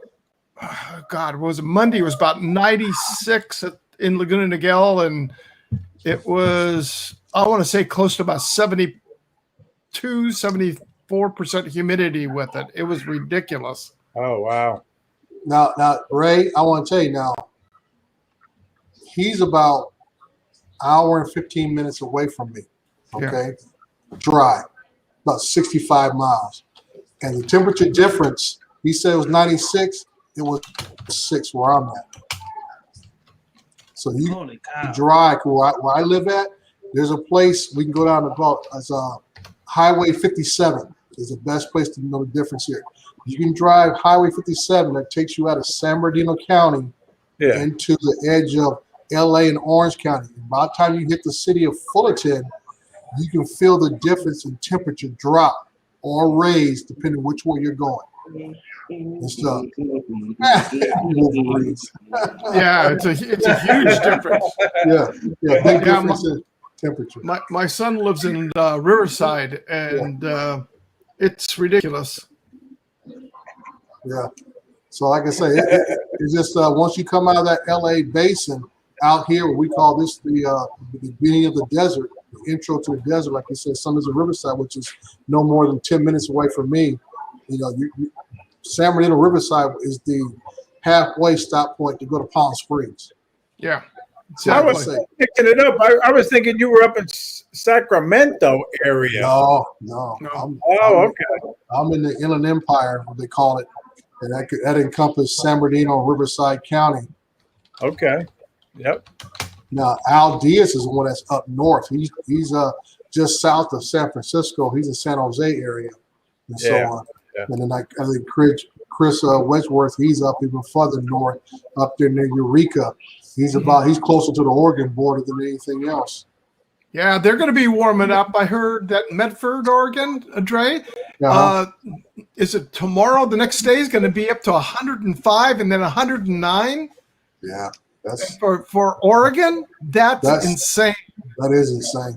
I lived in Portland for 3 years back in the late 80s. Well, you know it. Yeah, the humidity there in Portland, the humidity get high, but the temperature barely gets to 90. Yeah. But that's them people are going to suffer. They're going to really suffer. They said it's not going to be as bad as it was, about a month ago or 2 months ago when they had that heat wave all the way up to British Columbia down into California. Yeah. And that was crazy because we were sitting probably almost, I want to say 20 degrees cooler down here than they were up there. Yeah, I think Chris Resworth said he was very close to that Dixie fire that just took out a whole town last week. Whole town's gone. Yeah. Burnt to the ground for the fires that are going on up in Northern California. And I said that between the fire, how it's having an effect on the temperatures in that area and the regular heat wave that's going on, it is just unbearable. And then the drought, because Orville shut down power. They shut down the power station. Hydroelectric is gone. Period. Completely shut down. Yeah, the one that broke a couple of years ago, 2017, that dam that broke, now doesn't have enough water. You know what, Bob Casey? I've been trying to nudge Steve here to put one together because everybody knows Steve in Southern California, and I think he should put together a meetup for us.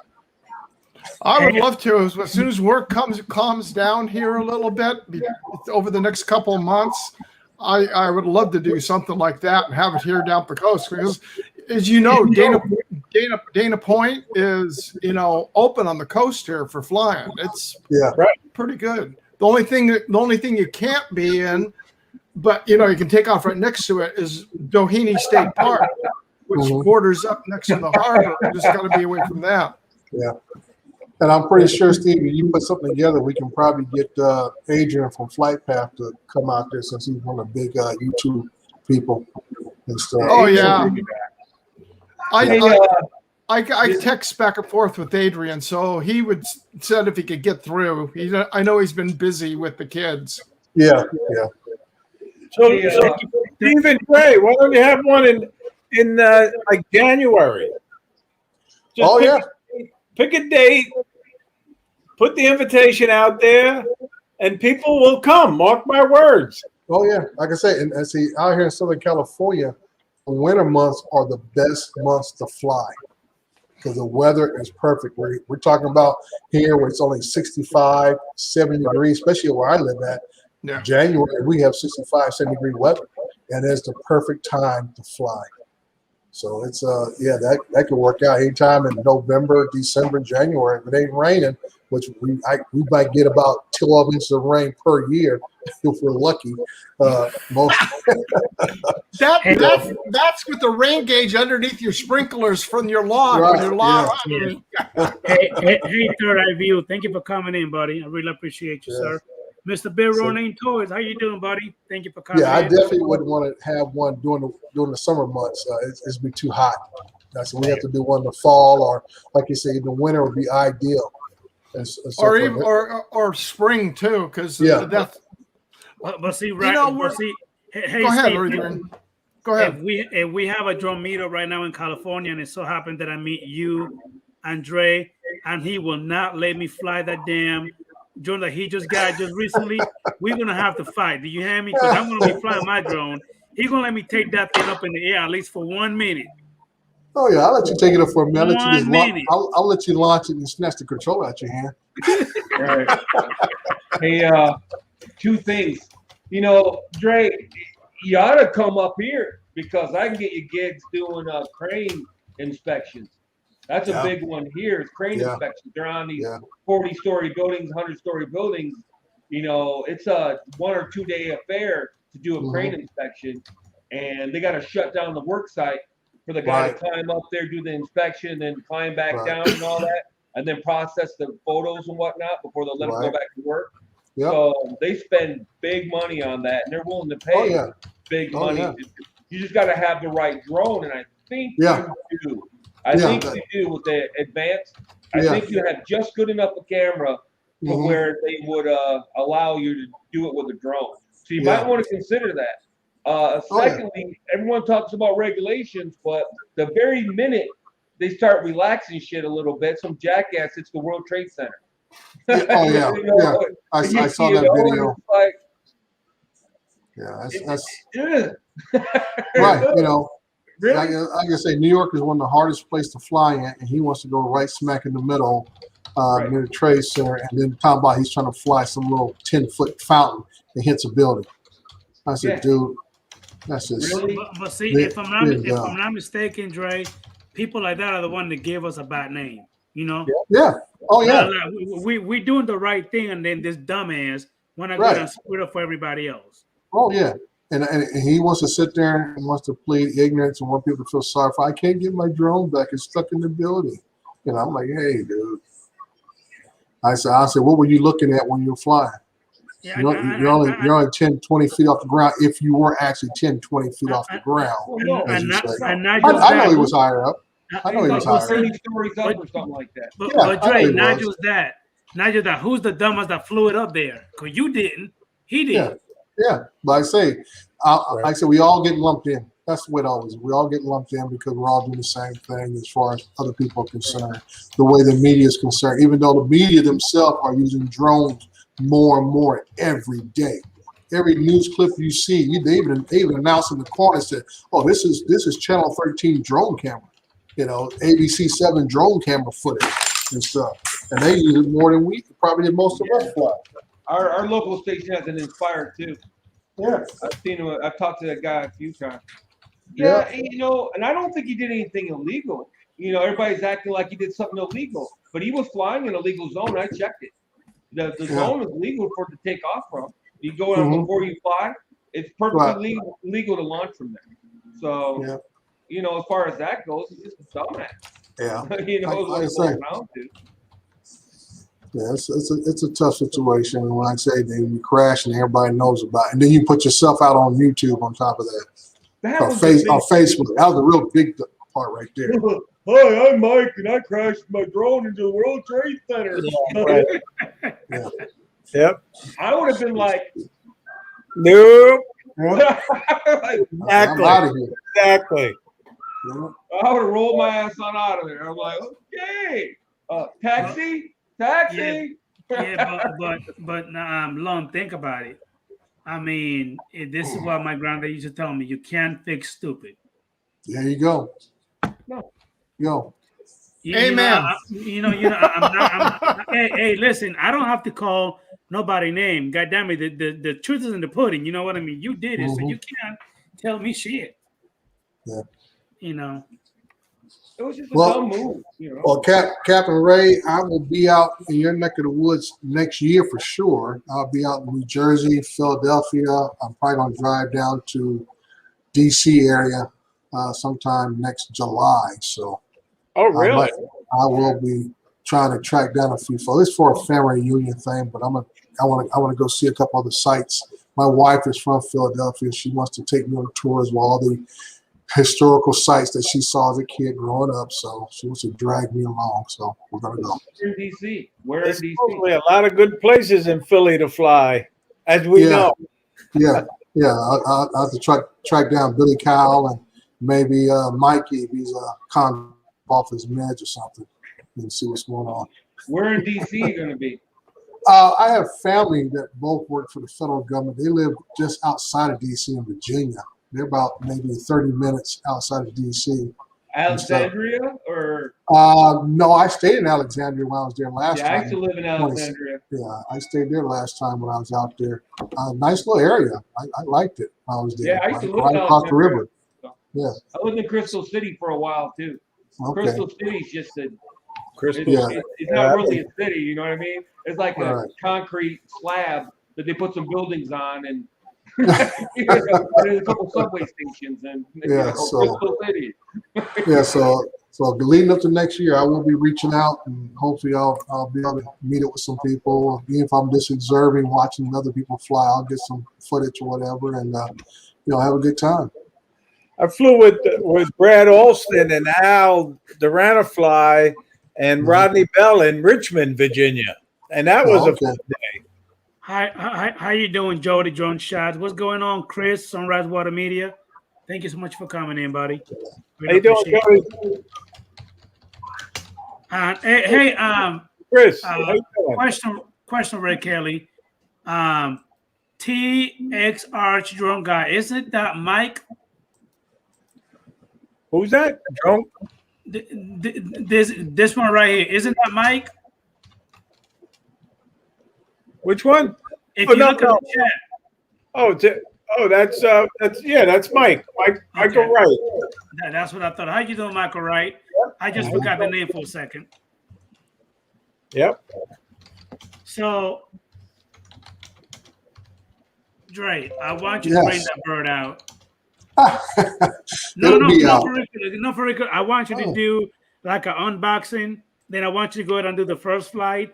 And I've already bring done that. thing out, man. I've done I that, know Adrian. you did. And I gave you a comment already on that. But I want to see that thing up in the air. I want you to Like I say, tell my me next- what is up in the air. My thing is like right now, it is 7:30 p.m. Pacific Standard Time. It is still 86 degrees outside. Damn. Going down to this 'Cause 60. right now outside is like 71 degrees for me. Yeah, it's 86 degrees where I'm at and stuff. And that's why you see me, I'm not flying it, because even at 86 degrees, that thing will heat up in a heartbeat, dude. See, You know? I'll be honest with you, Dre. It's like I'm glad that I'm into this stuff with you guys, because I did not know that I could literally damage my body. Because I flew my drone before at 96 degrees, and thank God nothing happened to my body. Yeah. But you gotta see, you see Steve's camera. You see Steve, where he lives is 67. Now you can see 67 the where he difference from him to me. Yeah, it's 67 where he's at. It's 86 where I'm at. Yeah, and like I say, we're only an hour, 10 minutes away from each other. But why is that the difference? Because of the mountain basins we have here. The heat gets trapped where I live at. The heat gets trapped. He has the ocean, the breeze comes in, the jet stream comes in and cools off where Steve lives, and it stays heavy where I live at in the basin. It's the same thing in Florida, Adrian. When you're in the middle of the state of Florida, it's hot as fuck. When you get like Daytona or somewhere like that, and it's way better. It cools off at night in Daytona or whatever. It's way better than being landlocked like in Orlando or somewhere like that. Yeah. And Adrian, tell you, I want to get this thing out, because this is the time of day I want to fly this thing right before it gets totally dark. And this is why I can use a thermal camera to see the difference in the heat signatures on the ground with solar panels and whatever else I'll be looking for. That's what I want to see. That's I keep telling you, I want you to bring it out, because I want to see that. I want to see that image with the thermal. Like, I think that thing is cool as shit. I've seen videos on YouTube. I mean, it looks. I'm for real. Like, I've seen videos for the all-tail. I've seen the one for the I think they got a pirate, and after they also have the thermal cap on it. Right. Yeah. And the one for the DJI. That thing looks freaking amazing, man. I just love seeing it. Yeah. Oh yeah. The guy Rob Kamada that I flew with the past 2 Saturdays, he's got that Autel Evo with the thermal camera on it, the flare, and it's amazing. It's amazing the way you can see the difference in the temperature. Right. Really. Ray, do you know, or anybody know what's the resolution on that? 540 by what is it, Ray? 540 by I think it's 540 or 640 by 3 something. I think it is, or 4 something.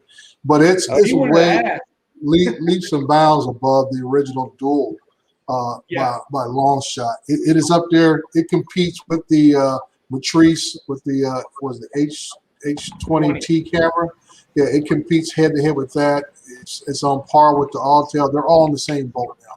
So you can buy either one of those systems, and you're going to have pretty much the same type of resolution for the camera. Now the Enterprise that you have, it's got a lot better resolution on that. Well, that's what I'm saying. Yeah, as I said, with that one there, with the Matrice, the Autel, and the DJI Advanced, they're all in the same boat now. I said the Matrice, you're paying $10,000-$20,000 for a complete setup, probably about $40,000 when you get it all put together. Oh, so yeah, easy. That's why I say with this Advanced Enterprise Advanced, it's almost a no-brainer.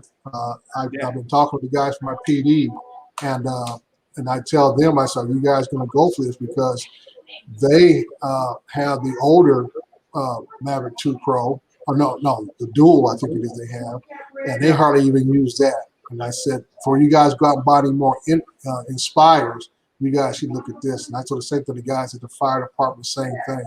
You need to look at this before you guys spend $10,000, $20,000, $30,000 on an Inspire system or even a Matrice system and so forth. But like I come back to your question, Adrian, the reason why I came from Rossi, I lost 2 batteries this summer with my Mavic 2 Pro.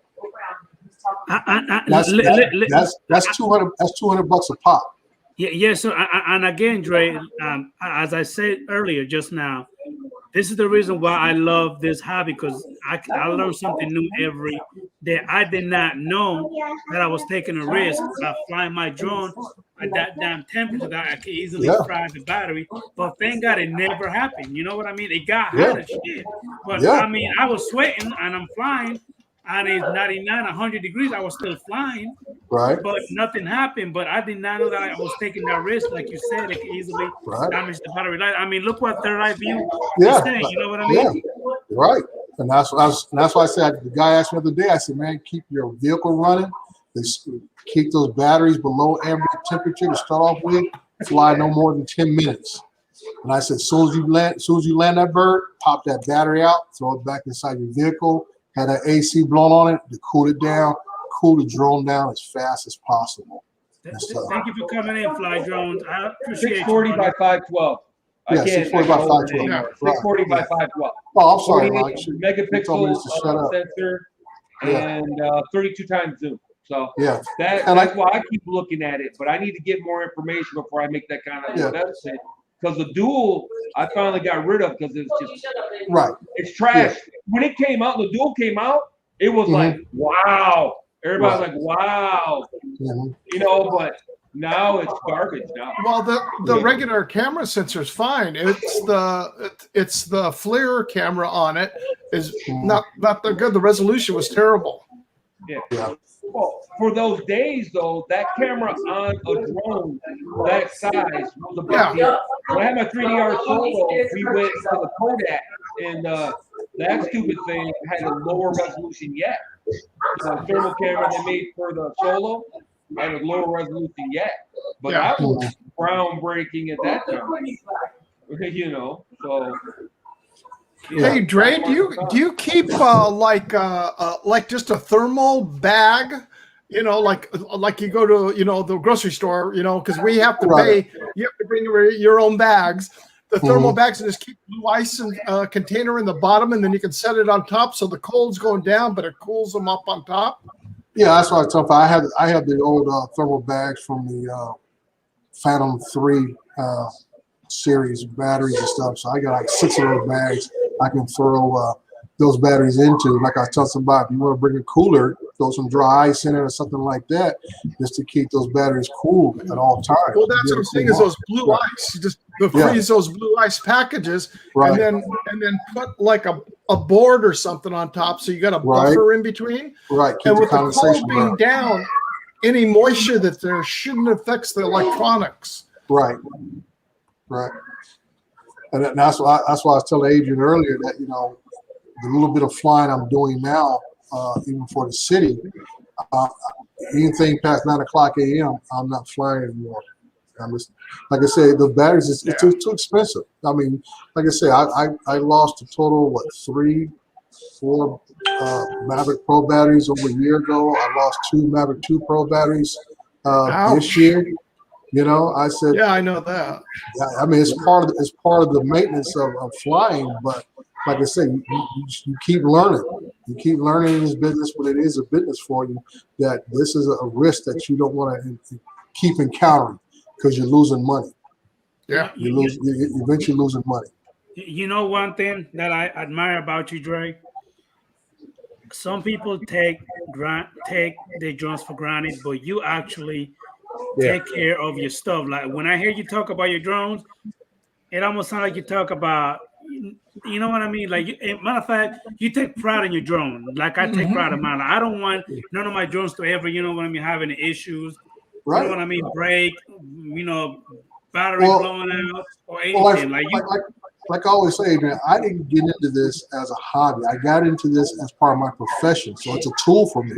Right. So just like a carpenter takes care of his hammer, screwdriver, all the different things, his square edge, all that kind of stuff that he uses.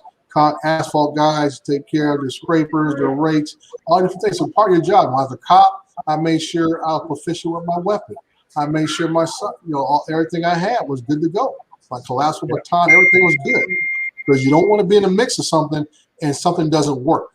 Yeah. Then that's that moment.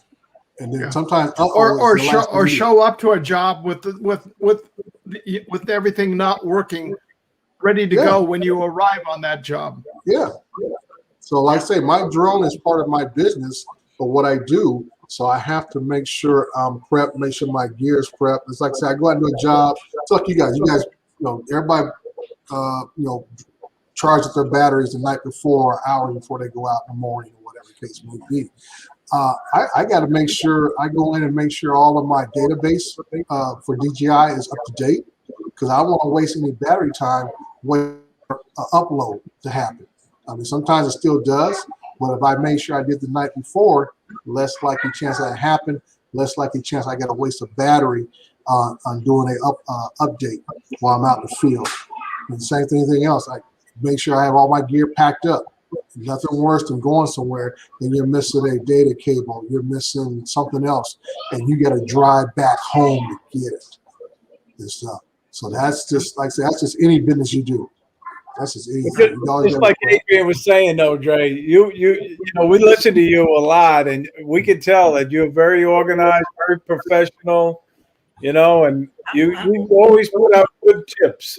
And that's what I'm saying. I remember when I first got the first comment from Dre on one of my videos, and then I went on his channel, and then I saw that he driving that, you know, cause he got a nice car. He got that Porsche. You know what? He don't drive no beat up little, you know, Honda Civic. He got a Porsche. I need a beat up pickup truck, Adrian. That's what I need.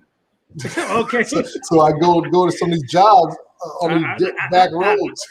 I hear you, but again, Ray, anytime you hear Dre on his videos, it's no BS. He takes pride in what he's trying to tell you or explain to you. That's why I love watching his video, because the way he talks, he sounds like he's just so into it. You can't tell him shit.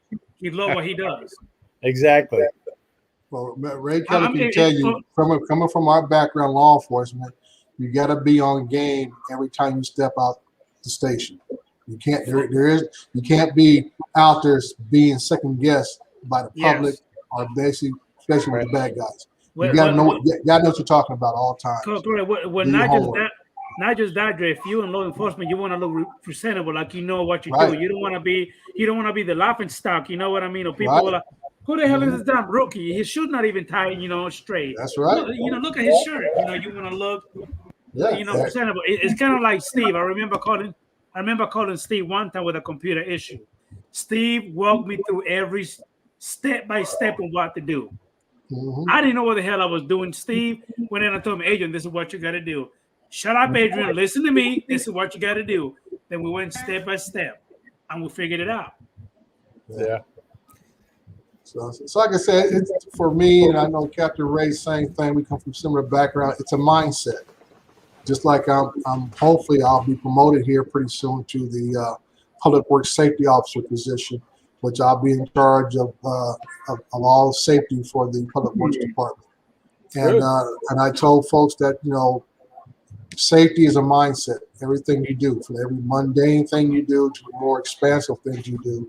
And Steve knows what I'm talking about, because he deals with electrical work and stuff, that the simplest things can kill you just as much as the more complex things can.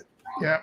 And you know, the other thing is, and Adrian, it was my pleasure to help you out. And that's just one thing. It's just friends helping friends, you know. Yeah. So people know other things, and like you say, we learn stuff every day. But Yeah. one of the things I've learned in life, and being in construction and being around it my whole entire life, is being proactive, not Yes. reactive. Yes. Thinking ahead and working smart, not working hard. Yes. Yeah. That's what makes your company, your job, and everything so much easier. Yeah. You're absolutely right, Steve. Yep.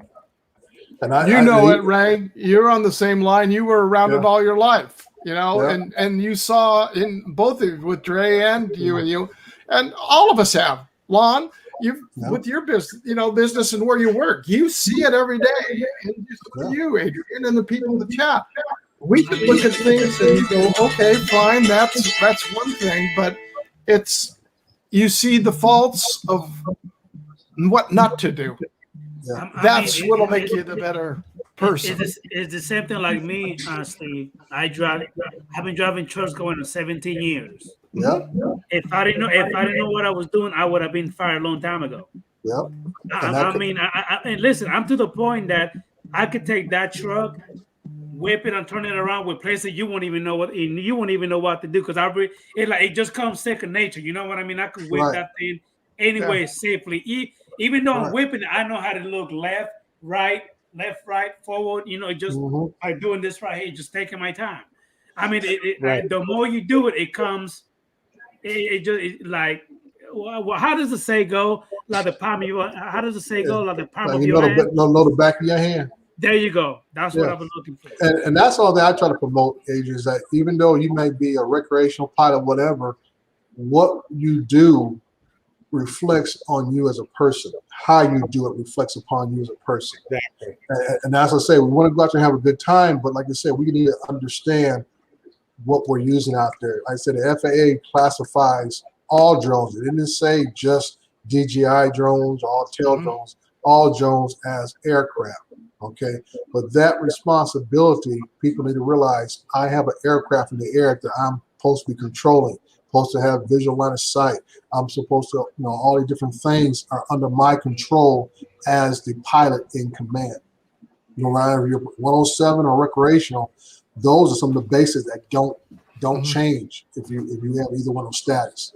Yeah. So that's why I try to partner people. Yeah, let's go have some fun, but let's be professional. Because like I said, there's guys out there who are, I'd say, like recreational pilots, real pilots that build a plane in the garage, go out there and fly it for fun.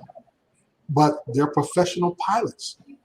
They have certain regulations they have to abide by at all times. Even though they're going out to the airport and wheeling out there and talking to the tower and wheels up, and they'll fly around the airfield for a couple of times and come back, or they'll fly to another airport and whatever else. There are still certain rules and regulations they need to abide by when they're operating that aircraft.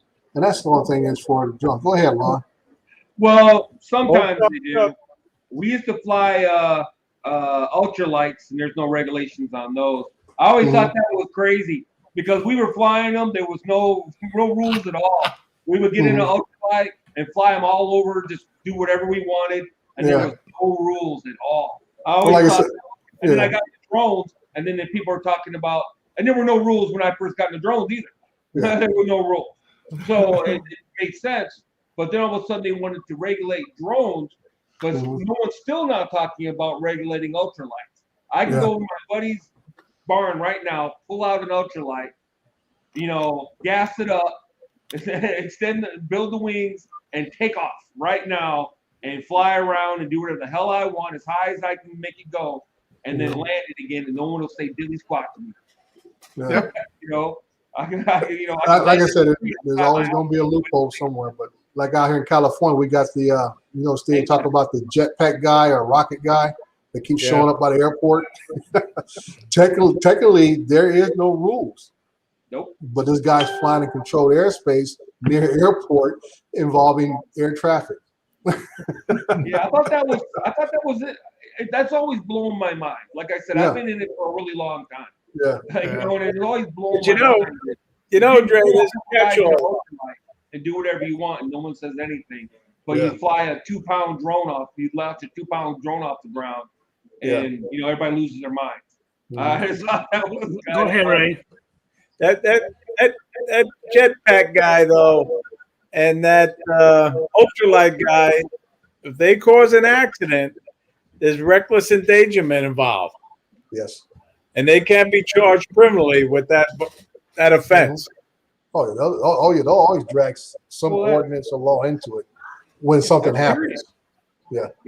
You can be reckless endangerment swinging a bat around. It doesn't, you know, no matter what you do. I could be skateboarding down the sidewalk and running over somebody. I could be charged with reckless endangerment. Not if you're just swinging the bat around cleaning the weeds and they happen to walk into you. You know, Gentlemen, I got to back off here real quick. It's dinner time here. So thank you. Everybody thank you, take Steve, care. for coming in, buddy. That's good. Thank you. You're wasting away there, Steve. You look like What's you're that? wasting away. You look like you're wasting away. You need to, you know, go. I know. See you later, Steve. Take care, everybody. Bye-bye. All right. Hey, Dre, Lon, Ray, everybody in the chat. You know what really drives me nuts is that when I fly my drones, especially the one that I have, you know, that has my FAA number on it. I hate it when people tell me, "Oh man, that's a cool toy," and I'm trying to tell them that's not a toy. I really hate it when people call it my damn drone a toy. It pisses me off. Like I'm trying to tell people it's not a goddamn. Well, it is a toy. It's got a remote control on it. It's not a toy, dude. It's a freaking aircraft. You know what I mean? Really? Yeah. Well, to each their own. I consider drones a toy for the most part. I'm not gonna lie. I've had this argument with people. Well, I'm sorry. I've had a little bullshit toy drone before. I've had some toy drones before, like the Sama, whatever the hell it was. I get it, but the one that I have, like for example, the ones that Dre have, they're not a toy. Shit, the one that you have on, they're not toys, except the little itty bitty one. You know what I mean? That's a toy. This was my first drone. It's a toy. That's a goddamn toy. But that DJI Enterprise, that's not a toy. No, I'm not saying that. It depends on what you're using it for, but there you go. You know, I hate to say it, but a baseball bat is a toy until you're in the MLB. Well, then it's a tool that you earn a living with. Okay, that's all I'm saying. I hate you, Lon, because the way you break it down, sometimes like flying it around. Lon, next time we roomies, I'm gonna break your goddamn leg because you always have a way to swing it around. I make me look like a freaking fool. I'm gonna break your leg. Well, like I say, both of you guys have strong points there. Like I say, Lon, it's what people observe you doing with it. Like I say, when I got into this, the first place I took my drone to was out on a work job. You know, and I said I flew it around there and whatever else, and that's where you see me flying at. Right. Primarily at work site. Like Al Dees was saying, somebody asked the other day about how often does he get a chance to fly for fun, and I went out. Very rarely I even want to go fly for fun because I fly so much for work. Right. You know, and that it's like I said, when I fly, I'm working on my craft all the time. So they go out there and guys talking about go out there and burn a few packs and battery, whatever. Well, I'm out there on a job, I might go ahead and fly a full battery, whatever, and only get to shoot maybe about 10 pictures and I'm done, but I might go ahead and fly around, catch some B-roll or something like that I might want to put on YouTube.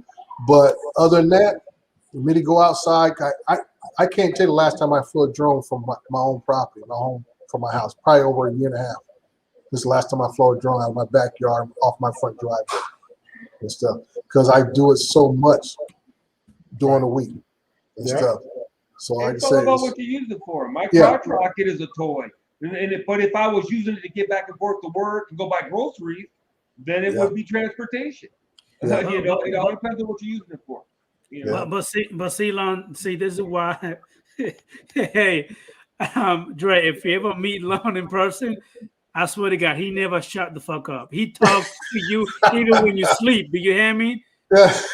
Even when you sleep, he talk to you. I don't know if you ever heard what I was saying, but when we were roomies in Florida for that Oh, drum man. meetup, the goddamn toilet busted, and this guy turned into a freaking like goddamn what you call it, a handyman, and fixed it to the point where they only had a goddamn chain and a little keychain to flush the toilet. Oh, You know what I man. mean? He never shut up about it. But anyway, Bill it just got Romaine is going to change the name of his channel now because we're referring to it as a toy, who?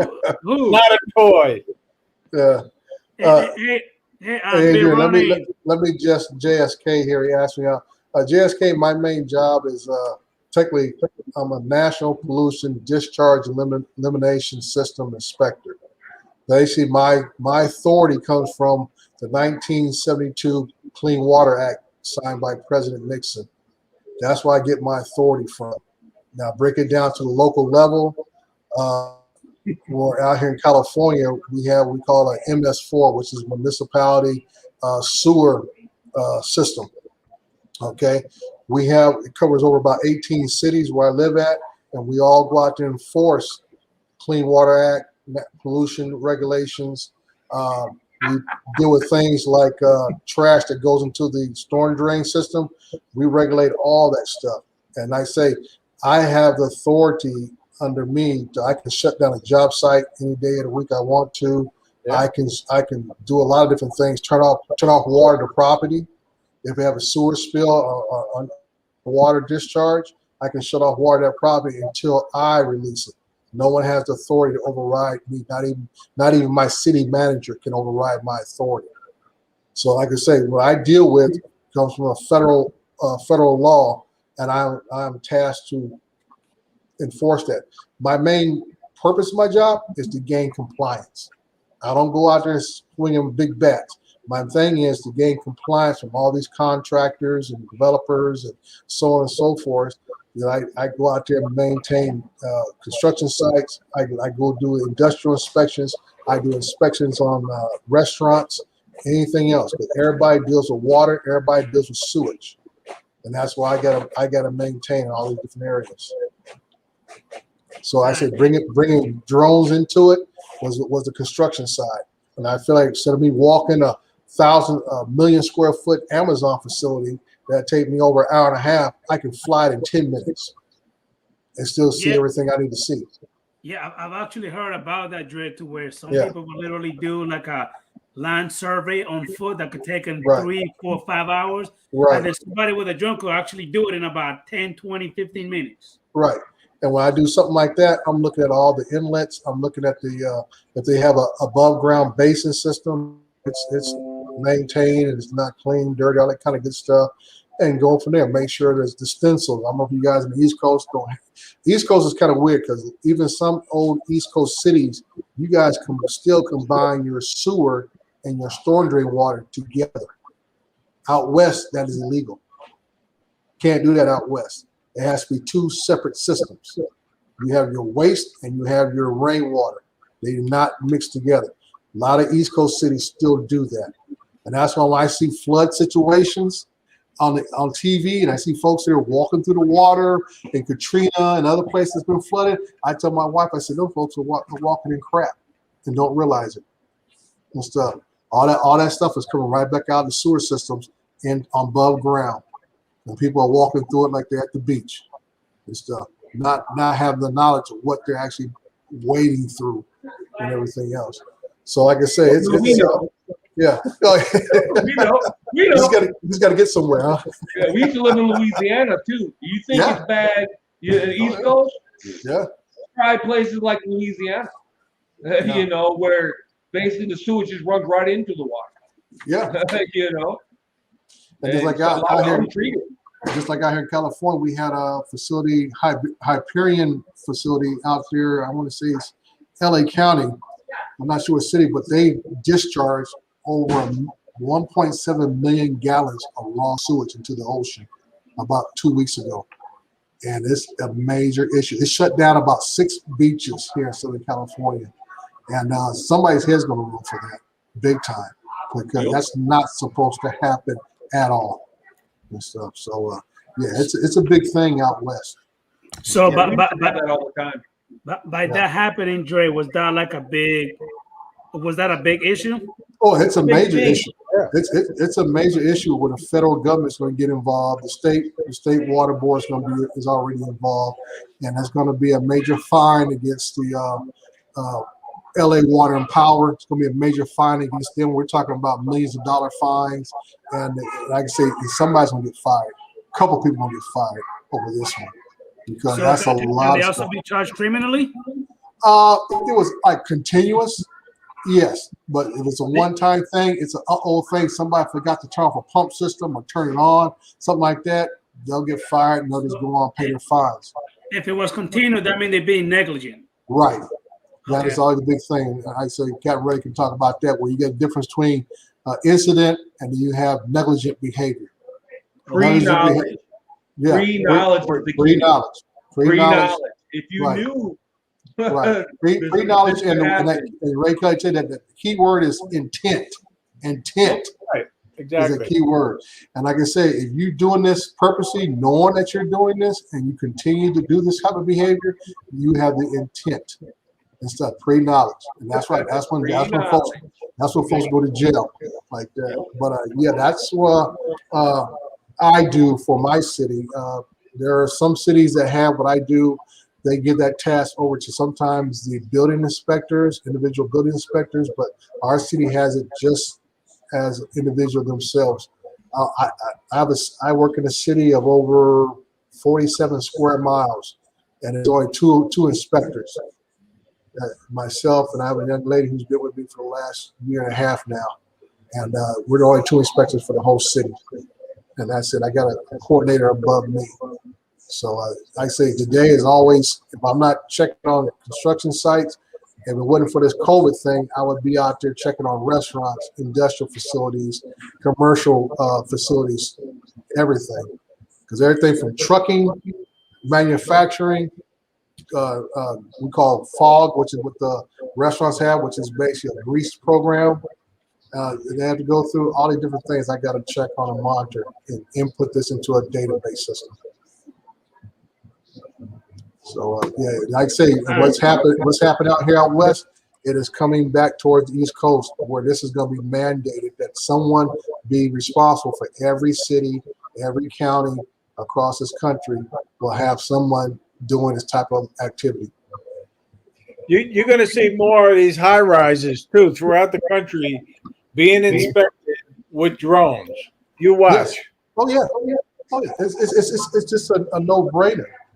It's easier to do, like you said, as the drones get more sophisticated, more technology sound, like you said, I can go up there and zoom in where you have to go out there and get scaffolding or a high lift or whatever else to get a human being up there, where a drone can give you a good overall. And if the drone sees something, then you send somebody up to quickly, verify it.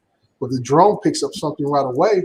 Okay, it might be able to tell you right off the bat, but then you can get a human being up there instead of just send him up there and have him just do a gloss over walkthrough and so forth.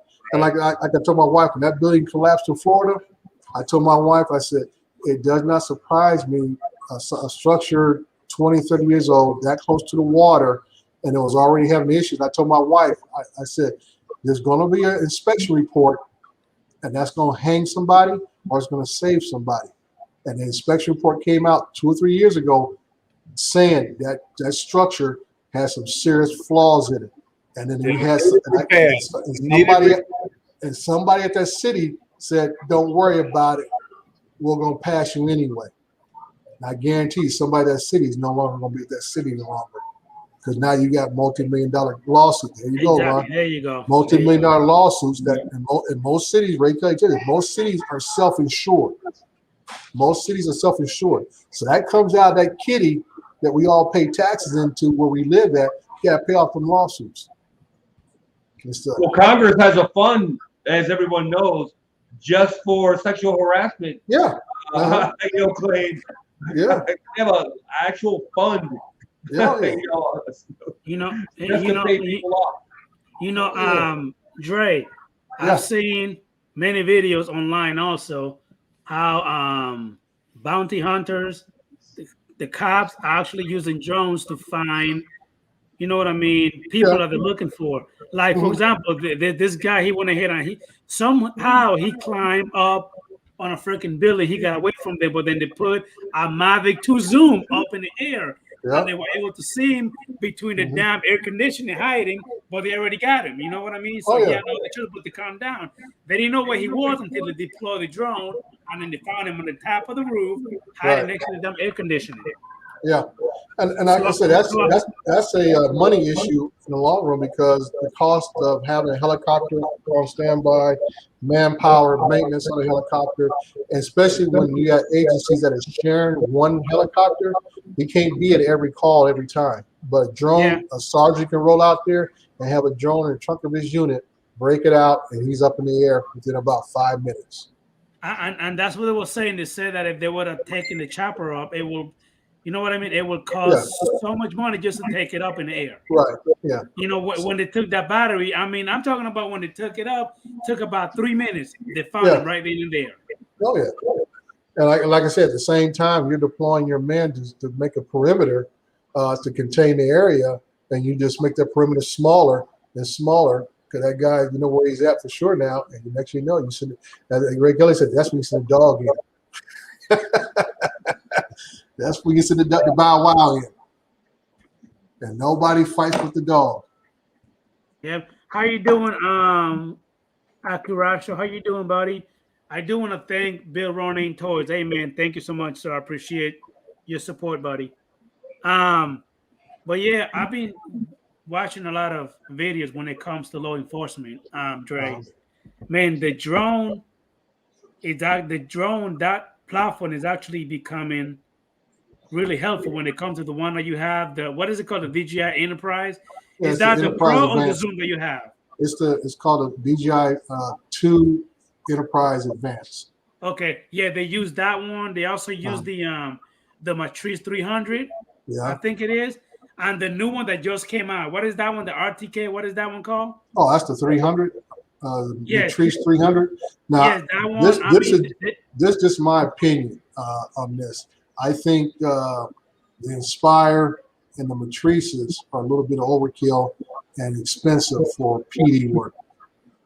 Like anything else, you want something that you can get out within a minutes of being on scene, getting up in the air. Getting up? Yeah, getting up in the air. I say a Matrice or even an Inspire is basically a two-man operation. Yeah. You're going to need help getting that thing out, getting it deployed. It's almost a two-man operation, setting it all up and getting up in the air. Too cumbersome. Yeah, it's too cumbersome. And like I said, with this with the advanced I just picked up, or even the regular Zoom or something like that, like I said, it could be in the back of a sergeant's trunk, ready to go at any given day, any given time, any call. He rolls up, boom, put it in the air, go from there. Yep. Like the video I just did, I was out with PD. That was a motor officer who has this Part 107 who was flying that drone and stuff. And like I said, I'm out that day. I was out there with a captain, a lieutenant, 2 sergeants, and a corporal. The corporal was one that was flying and stuff. And he's a motor officer. So I mean, it was a little bit of overkill, but that was a whole political thing that what we were doing and stuff. Yeah, like once again, the city got sued over some contracts on towing issues. So now everybody has to come into compliance again. That word compliance on EPA laws to get a contract from the city. Yep. So that's what all that was about. Yeah, Dre, they when they deployed that, Mr. Paul Murray, that Matrice. How you doing, Paul Murray? Thank you for coming in, buddy. When they deployed that Matrice, they went ahead and they put that payload, like a nice camera. Man, the zoom on that thing, I mean, it almost seemed like they zoom about a mile away and like a clear picture, you know what I mean? Or somebody's face, you know what I mean? Or the license plate or a building. I mean, when they zoomed out, I was like, damn, they were that. It zoomed in that freaking far. Yeah, like I said, those systems have their place, but for law enforcement, even fire situations, you're going to be probably within a quarter of a mile of whatever the situation is, and that system takes a long time to set up and get in the air. Like I said, it's a 2-man operation most of the time, and that's why I'm saying that. Yeah, you can zoom in. Like I said, Jim's got one and everything. Yes. You talk about that camera. That camera is almost like $5,000-$10,000 alone just for the Oh, camera. yeah. Oh, yeah. And I mean, for the camera thing, you could have bought one of those Enterprise Advanced easily. Just about, yeah. Just buy the camera for them trees. Yeah. I was like Lon. I looked at that dual for years, dude. I was so tempted to buy that dual for about last 4 or 5 years.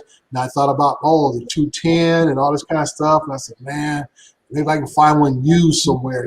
Maybe get it under 10 grand. Somebody just want to offload one. And it's just, and then when they came out of Advance and they said 6,000, I said, hey, can't beat that with a stick, man. Hey, Dre, Third Eye View say this. No, it doesn't. Okay. This is my thing. If you're, like I said, once again, this is where you come in 107, recreational, all this kind of stuff. I have COA for my city because I knew I was going to need it. I didn't have to go. I didn't have to get it. I have a coverage of authorization. Okay. My city has Class D airspace over 90% of the city. You got to go to the far north end of my city to get G airspace.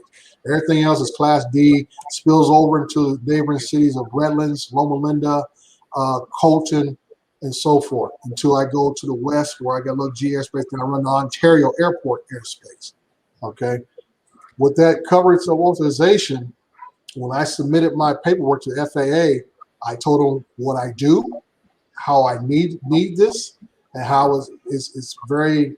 And one other thing, we didn't have Lance either when I applied for this over 2 years ago. Didn't have Lance. So I told them this is something that's essential for what I do for the city. Construction is booming as it has been. So blah, blah, blah, blah. They granted me my COA for 2 years and stuff. That's good, man. I guess my expires next year. So does that mean you got to renew it every 2 years? I will have to renew it in another 2 years. And they may push back because of the fact now we do have Lance. Lance has now been incorporated. So they might tell me, well, go through Lance. And I'm going to fight back and says, you know what? Sometimes Lance is not always accurate or actually accessible to every corner. Because I have a job I've been doing for the last 3-4 months now. It's a recycling center down on the edge of actually Colton, California. And it's right on the edge of that Class D airspace. And half the recycling center is on the Class D, the other half is on the Class G. And I try to tell these folks, you can't fly from one airspace into another. And that's where it became an issue because they sent me the file and they said, well, they want you to make sure you do one continuous flight. And I kept trying to say, you can't do that because I went back and forth with DGI and they said, well, yeah, we'll let you get the release for the Class D airspace. As soon as I exit that Class D airspace in Class G, my drone says you're no fly zone. Okay. And if I start off in Class G airspace and I fly towards that Class D, I'm in a no fly zone.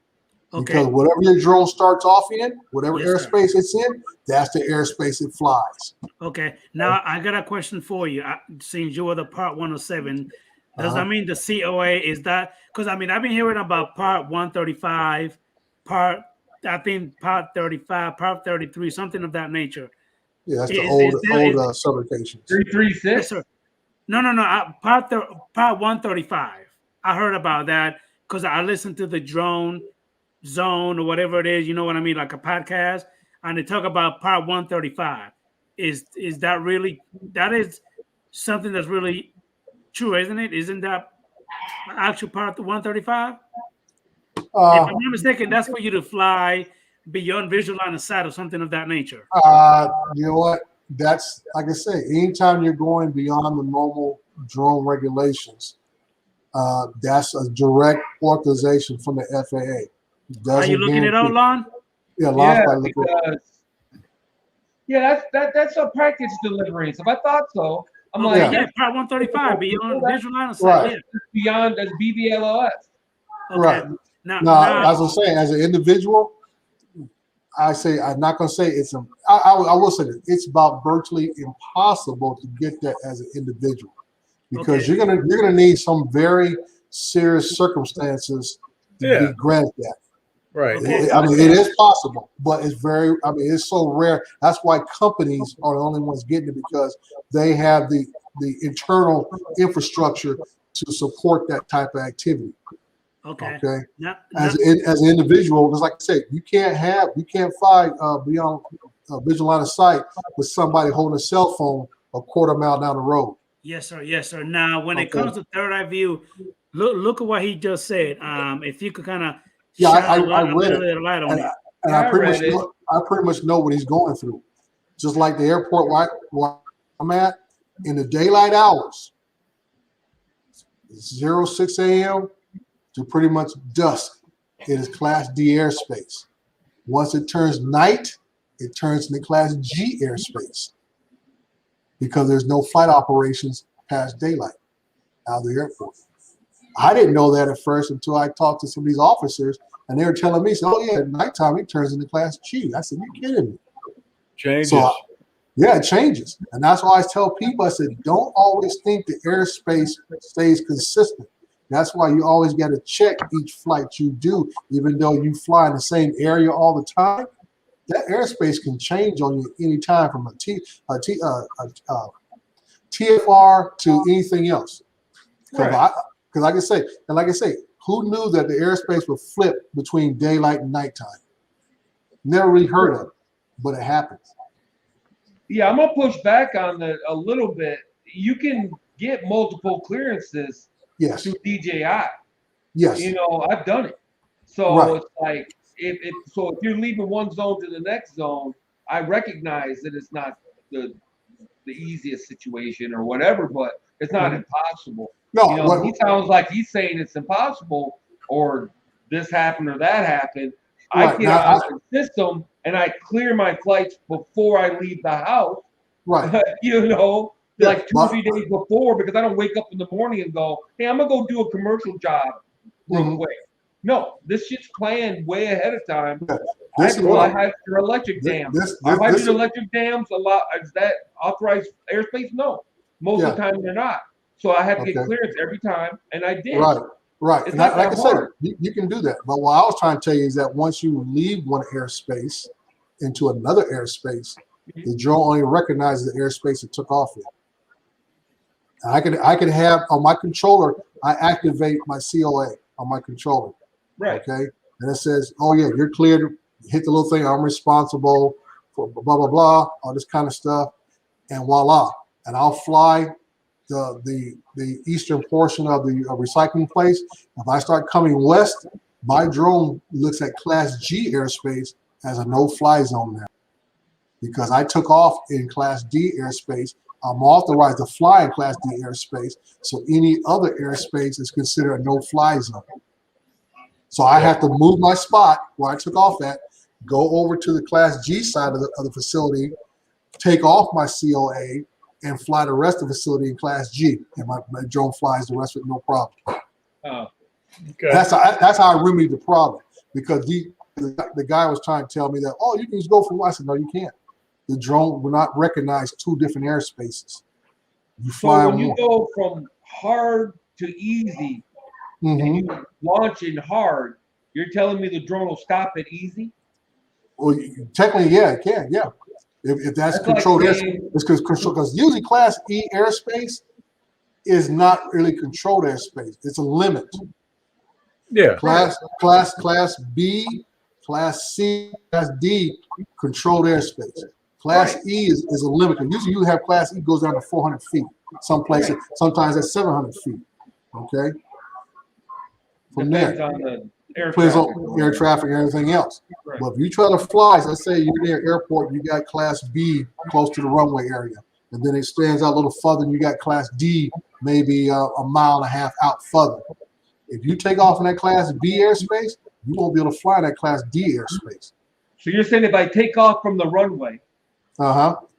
and I fly away from the airport, at some Yes. point the drone's going to stop and not let me go into cleared Yes. air?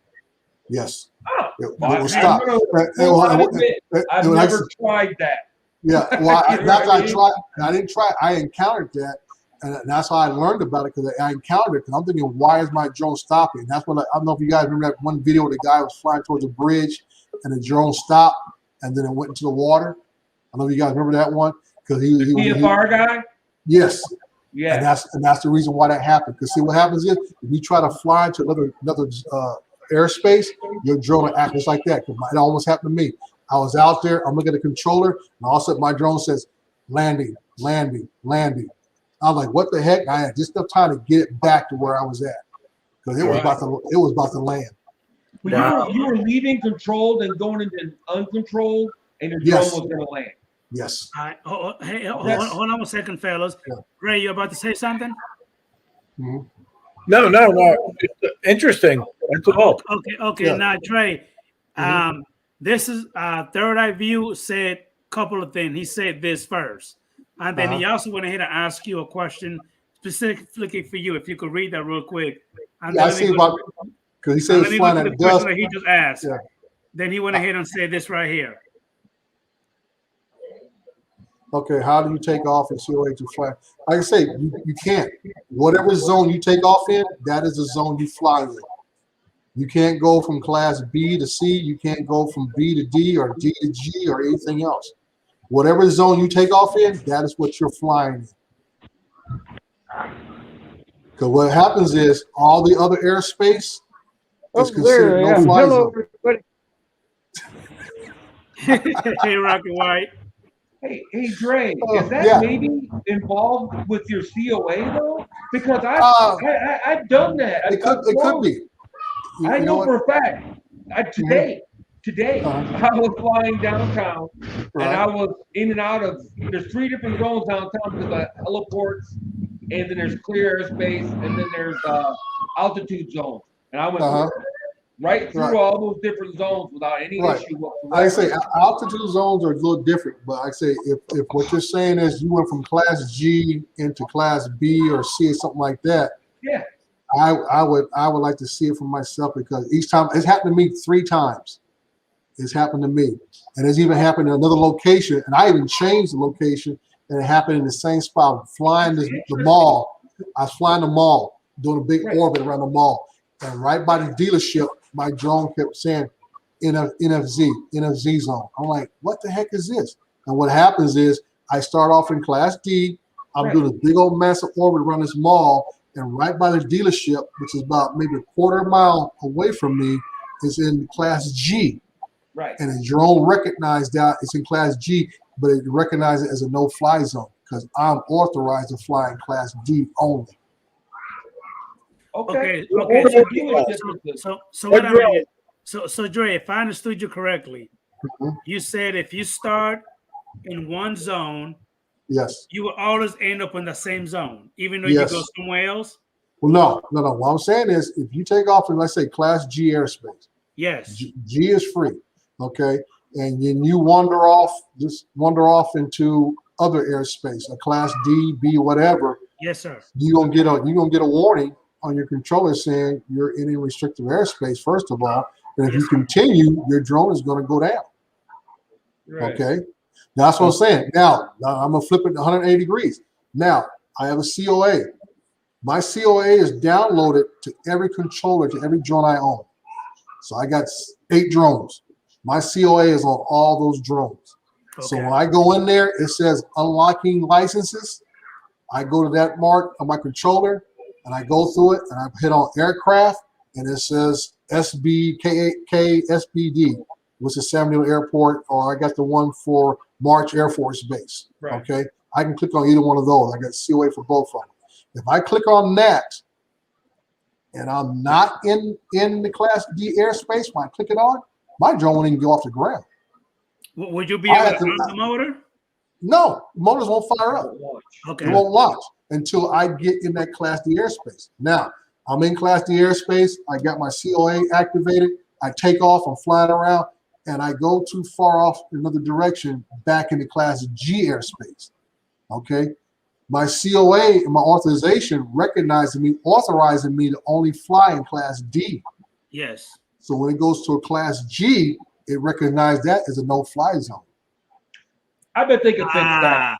Now I It's understand. because of your saying now. COA. It's just COA, dude. And it could be you could be It is lying because of my seal. absolutely your COA. That's why I No explained way. you. That's why I explained to you everything I have I to do to understand. fly. Right. I So can it could show be- you on my smart controller. Right. I just launched in a mile from the airport, less than a mile from the airport. Right. I got a clearance to fly the pyramid. It Right. doesn't matter. It's a data farm, Mhm. and yeah, it's right by the airport. I was Yeah, within a quarter mile of the airport at one Right. point. And like I that was said, fine. and you got Lance, right? The Lance Yeah, I got approval. full clearance. Yeah. And like I say, Lance approval might be the way that allows you to go back and forth. But I know because my COA, they won't let me do that. Yeah, I went through 3 zones. Mhm. One just general flight zone, Right. one altitude zone, which I understand is not Mhm. that big Yeah. a deal, Right. and then into class E. Well, whatever. It's right by the airport, probably class Right. E. Yeah. So But like I it's a say, no-fly zone. Right. Yeah. You can't launch or nothing.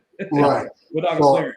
So that's why I explained to you what I do in my process, that I always make sure I have my COA on when I'm in controlled airspace for that area. I've gotten some stuff down in Harbor City, doing a UPS facility down there where I got to get Lance, flew it no problem. I think I was in the same airspace as Los Alamitos Air Station out of Los Alamitos, California, and Fulton Airport. And those two airports overlap. And then LAX comes in about a mile away of all this air traffic and stuff. And I went with just Lance, and I was able to fly through all of that mess. and Okay. stuff. So now like we're I on said, the same page. So I'll let you know that, but like I said, I never had one that splits down the middle of an area where it's closed on one and free on the other. That's where I still have done that. I mean, because when I went to DGI, I just said, this is where I'm at, and I want an authorization to fly this in that area. And it might have cleared me just for that area. If I'd have flew somewhere else, same thing might have happened. When it said my drone is gone beyond the Lance authorization and stuff. Very interesting, guys. But I'm falling asleep here. Not that Yeah. you're bored. All you He's East Coast guys. old. I'm gonna say goodnight. All right. You talking Thank about, you you for talking about coming he's in, old, I'm Captain right Ray. behind you. Thanks for the Yeah. input, Adrian. Hey, Graham. Good night, Lon. Good night, Ray. Good night, everybody in the chat. See you later. No, that's interesting, Dre. It really is. Because I've gotten in these arguments with Ken Donor. I've gotten in because Yeah. I've gotten into a Mikey, Mikey from Philadelphia. I was Yeah. on the phone with him for a solid hour Mhm. teaching him how to get clearance because he was like freaking out because he couldn't fly his Right. drone. And I'm Right. like, dude, this is what you got to do. I had to walk him through the process. Mhm. It's not that hard. Now, I No, it's not. understand it's not as not. easy as just launching your I'll tell Evil 2, Right. willy nilly. I get that. I'm not stupid. Right. But it's not impossible. People make it out like, oh, DJI won't let you fly and this and that. They just want to know who you are. That's what it basically boils down to. That's all it is. You And have to that's want to know who you are. and that's why, just like earlier when I think TJ was on here talking about him, I forgot what it was, but he was using a tablet with no hotspot. Right. And I'm telling people, I said, how do you expect to fly wherever, whenever you want to if you're not connected? Right. Because you're gonna get, you're gonna need Lance every once in a while and so forth. And it might be an area that you fly normally in, but somehow the airspace has changed for some reason, that you might have to use Lance this time to get authorization to fly there. So if you're out there flying with no connection, no hotspot, using your phone or whatever else, that's on you as an individual flyer. Right. I mean, like I say, go out there and be prepared. Like I say, I use my phones because I don't want to get a bunch of YouTube messages showing that Adrian broke the glass on one of his museum pieces and did a video. And I get messages about Chris flying. I get about 20 different things. So and so's flying. I don't want that when I'm flying. So I use my personal phone as my hotspot. I'll use a dummy phone with no chip in it. Just use a Wi-Fi on it off my hotspot, and I'm connected. So if I need to use Lance, I can still use Lance. Okay. Same thing. Like I told Adrian, I don't use the same displays for any of my drones. I use Crystal Skies on one. I use a 10-inch tab on another, I use a phone on another. I have a 5-inch Crystal Sky on another. I don't swap gear around. Okay, so that's why I do. I make sure my phone is my hotspot. I connect it to all them different devices. That way, if I need to get Lance, I can get it, no matter what drone I have. Now, I do have a question for you. Oh, anybody in the chat, and also you, Lon. I've heard of people. You know how if you have the phone on, how you get the little notifications and stuff like that. They said that if you put it on airplane mode, it's supposed to work better. Is that true? Okay, that has a long history. I'm sure the newer phones probably work better. No problem. I know when Lon probably first started flying, when I first started flying, there was always an issue that the DJI Go app would crash, and that was the whole thing about putting it on airplane mode. Right. And I said to avoid that, just put your thing as a hotspot tether, put it in your pocket, break out your other device. There'd be another phone or a tablet or whatever, and there you go. Okay. That's why I bought a Crystal Sky. Okay, so for example, I got an iPad, and I also have those attachments that I put on my remote that I could use my iPad on it as the FPV. So on my truck, I got Wi-Fi. I could just use my iPad instead of my phone. You use my iPad connected to the Wi-Fi on my truck. Is that yes? If your Wi-Fi is strong enough on the truck, yes. Oh yes, most definitely. Yeah. Okay. It is. Yeah. Like I say, when I'm out in the field, I just put my phone on hotspot, throw it in my pocket, and I break out another phone, dummy phone or a tablet, whatever I'm flying that day, or my Crystal Sky, and it connects to that, and I have Wi-Fi connection. And that way I can get Lance approval, and also for me, because I use Air Data as all my record keeping and everything else. Everything gets downloaded directly to Air Data. No matter if I'm using Litchi or I'm using Go4 app or whatever, drone deploy, it automatically gets loaded up to my Air Data account. And I can go home later on and look at my batteries levels or anything else that I thought, hey, this battery didn't work very well or something else didn't act right. So let me go back and check on my different cells and my batteries and stuff. I get all the information right there. Hey, why didn't you ever get the smart controller? I'm just curious. I do have one now because the smart controller comes with the Enterprise. Oh, you're done? Yeah. Yeah, that's the other thing too. Yeah. $7,000 comes with the $1,200 smart controller at that, right? Yeah. It's the upgraded smart controller with the extended battery and the stand and all that, right? Yeah. And what gets me is when I got mine was the same week when they did that firmware update, making the smart controller compatible with 6 different other drones. So like I said, it was a no-brainer. That's why I said DJI did the best thing they've done in the last 5 years was making that smart controller more compatible with more drones. It has increased its shelf life. The basic coming into this year, people were debating. I said, why do I need a smart controller for? I can only use it with 2 drones. Now you got up to 5 or 6 drones. You can use it with the Phantom 4.2 series, all the Mavic 2s and above, the Air 2, all that stuff. You can use it with the Matrice. I mean, it got 5, 6 drones. Mini 2. So I'm like, now the smart controller is a whole new game now. Yeah, you can have one controller controlling 5, 6 drones. That's one thing that they're talking about. Like when it comes to the Autel Evo V1 smart controller, it will only work on one version only of the drone. It won't work on the new one when it come out. Am I right, Lon? Yeah, But DJI stepped up the game to where you could actually use the same smart controller with, every other drone, which is even better. You know what I mean? Yeah. I mean, damn, because I think the smart controller for the Autel, what, $2,000? $1,999, I believe. $1,200 for the Autel. $1,200. It was $19.99 when it first came out. Am I right or am I tripping? $11.99. Yeah. Okay. Let's call it $1,200. But I'm saying $1,200 to work with one drone. And the DJI is what, $749, $779? It was $650 when I bought it. Yeah. Okay.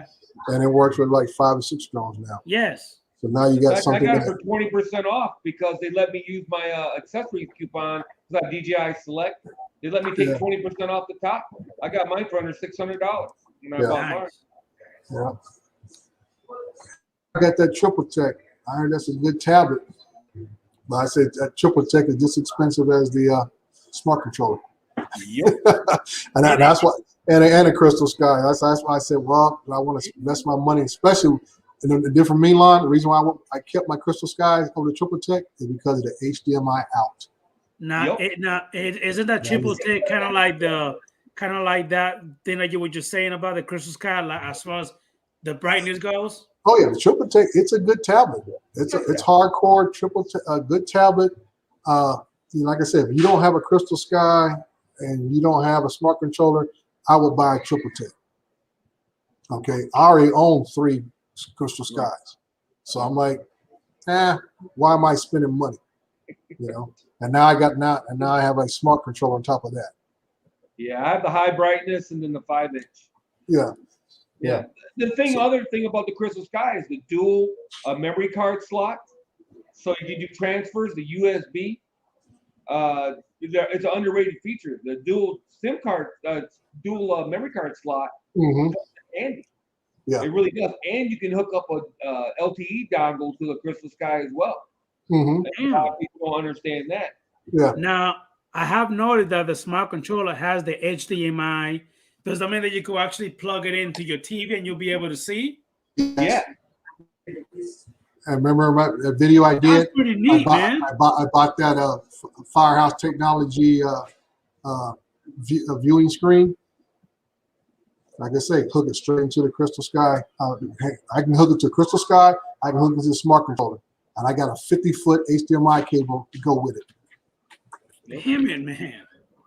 You don't watch my video. Yeah, I'm trying to. The Mavic 2 Pro will let you connect 2 controllers. So I took the one controller with the Crystal Sky, HDMI'd out to my TV, and then put a camera in front of the TV. And then I went 2 miles down the road and flew my drone around, and it showed on my TV back at the house. Yes. Wow. Yeah. Because even 400 AGL took I think we took like a 24-inch monitor out with a converter, put it on the hood of his car, and he flew like that. Connected straight to the controller, and was flying with this big old monitor out there. That's I missed that neat, man. The two controller feature. Yeah. Nobody ever used it, so I can understand why they quit integrating it into their drones. Because nobody used it. That would be pretty cool. For example, like if he was to get in if the law enforcement was to get in contact with you, Dre, like if he used that enterprise, maybe for a rescue mission or anything, like some kid got lost, and you could just do the live feed to the big screen while that way you'll be able to tell the cop, where to go to, That's the whole plan. That was my whole plan, Adrian. That's pretty neat, man. I'm doing this as a future service to work with fire or PD, no matter what, because they bring out that big old Winnebago command center thing and stuff. I can say, you know what, just run my cord through the window or whatever else. You guys sit there and watch the screen. Let me stand out here and fly and don't talk to me. I'm out there doing my thing. And you guys tell me, hey, go back, fly here, do that, what you're seeing. Because like I said, I got the screen right in front of me. They just got a bigger screen. They're looking at it near. And it's all connected. Hey, Dre, Rocket White noticed your cabinet in the background. Yeah, well, you guys see that my house is coming back to life again. Dude, it's looking good, man. Compared to before, it's looking really good. Dude, we still haven't hung any pictures yet, but we're getting all the furniture in place, and it's just glad to have your house back after about a month of being upside down. Now that cabinet looked mighty shiny. I don't think you're the one that cleaned that up.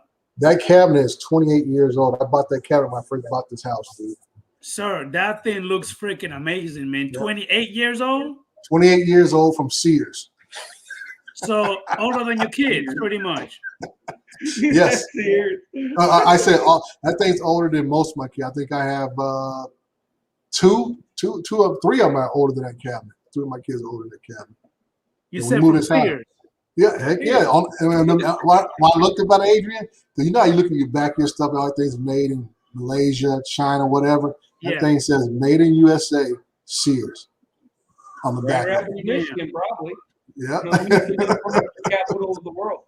Yeah. where I live right now. We used to make nothing but furniture in this town. Yeah. I mean, that's what happened when you take care of your stuff. And look at that thing, 20, almost 30 years old, Yeah. and still look that nice. Yeah.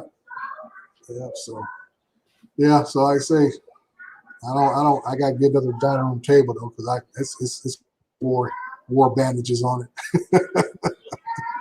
and stuff. Yeah. 52. Rocky White is crazy, man. I love this guy.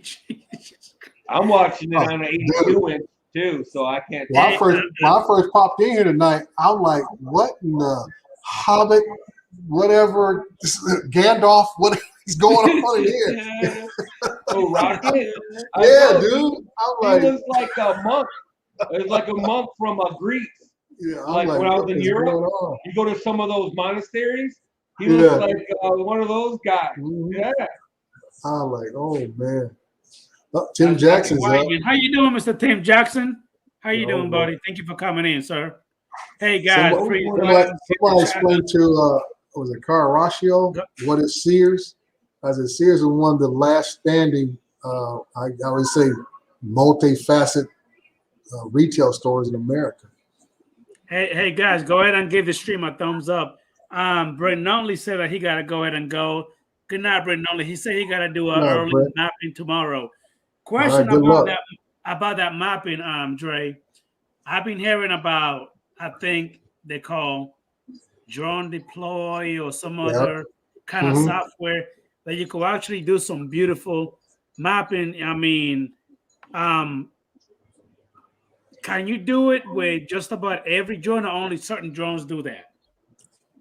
There are certain drones that do it because it has to have the SDK firmware in it that works with drone deploy and Pix 4D and ground DJI's ground station control software. I think, if I'm not mistaken, I don't think none of the minis have it. I don't think the Air 2 or Air S, whatever it is, doesn't have the SDK firmware inside of it. So those can't be used. None of the fly drones do it. None of Yeah, the fly. Yeah, that's any drone that uses a fly app. Yeah. Or the pilot app. The pilot app drone and the Go for app drone. Right. If I'm not mistaken.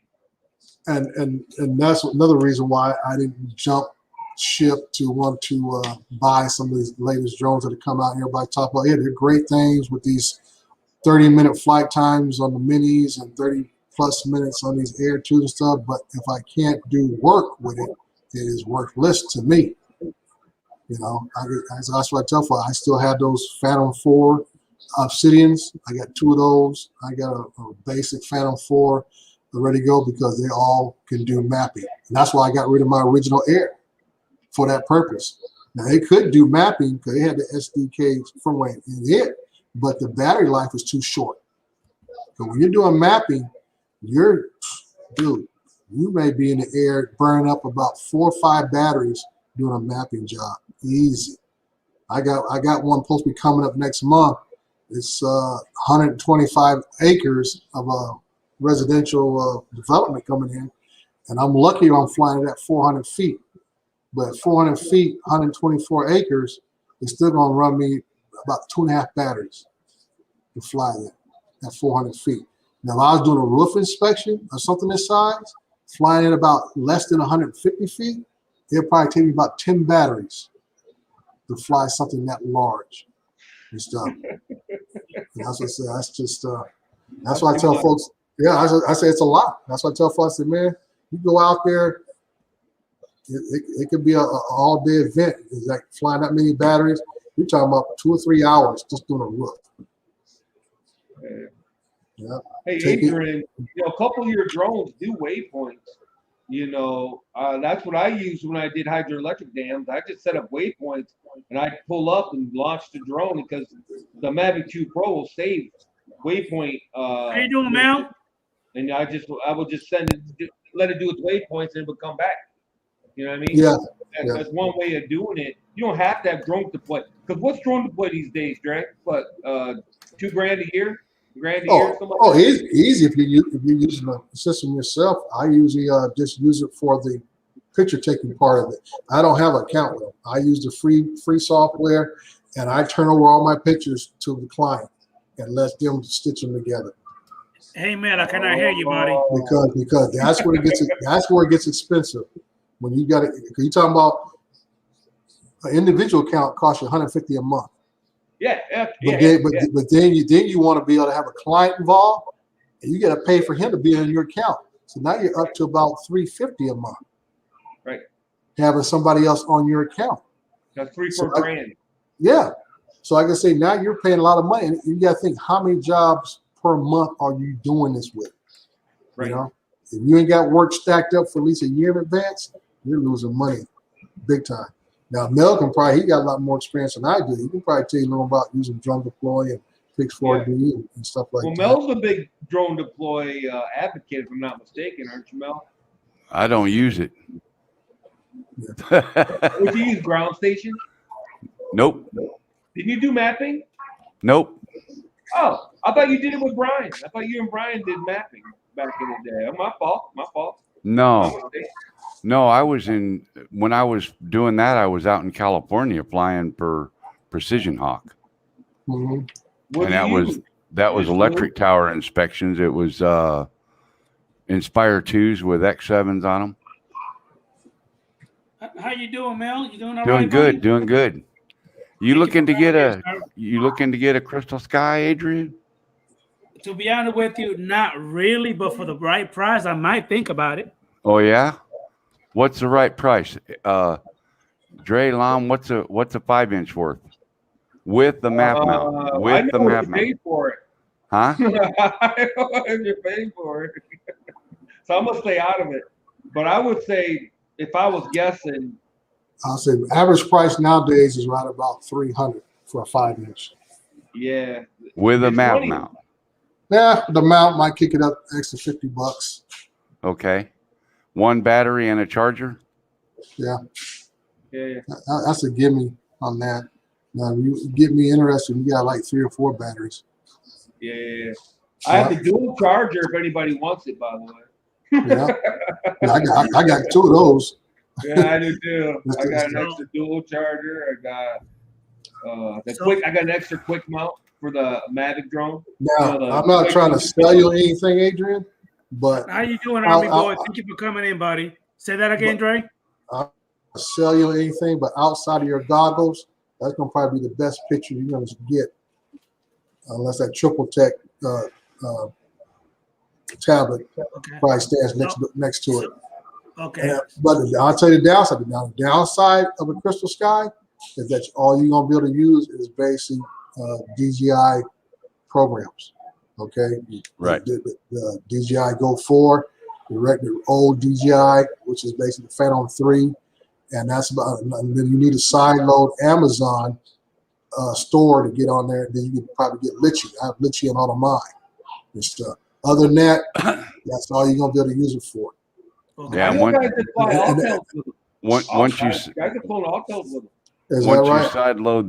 you side the Google AP4 app on the Crystal Sky or the smart controller for that matter, then you can do Amazon and Google and all that. Yeah, my like I said, research on that mill has always been hit and miss. Some folks get it to work, other folks don't. There's just no. Oh. I know the Amazon one works every time.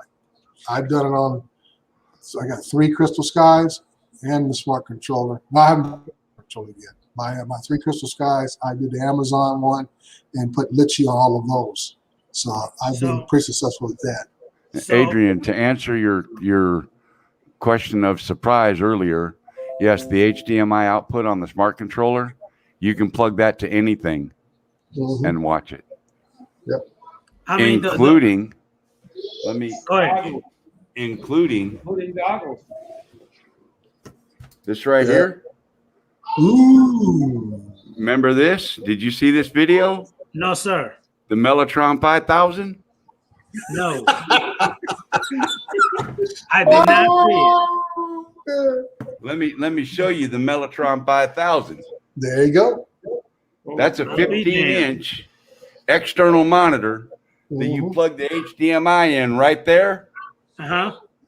You put your choice, a 3-cell LiPo, or plug it in direct from 12-volt plug from your car. Mhm. You put a 3-cell LiPo in here because it runs on 12 volts. 3 cells, 11.7. Yeah. This thing will run about 20 minutes on a 3-cell and be completely portable. You can carry this out in the field, put a LiPo in it, run the HDMI cable out of the Crystal Sky or the smart controller, and you got a 15-inch monitor. I'll be damned. What would someone pay for something like that, Mel? Well, this They will one's kick your custom ass. made. What's a 15-inch totally portable field monitor worth? You know, I mean, they're $700-800. Yep. Oh, easy. Yeah, or more. Mine cost me $7.99. So here's the deal. Here's the deal tonight only, Adrian. 15-inch field monitor.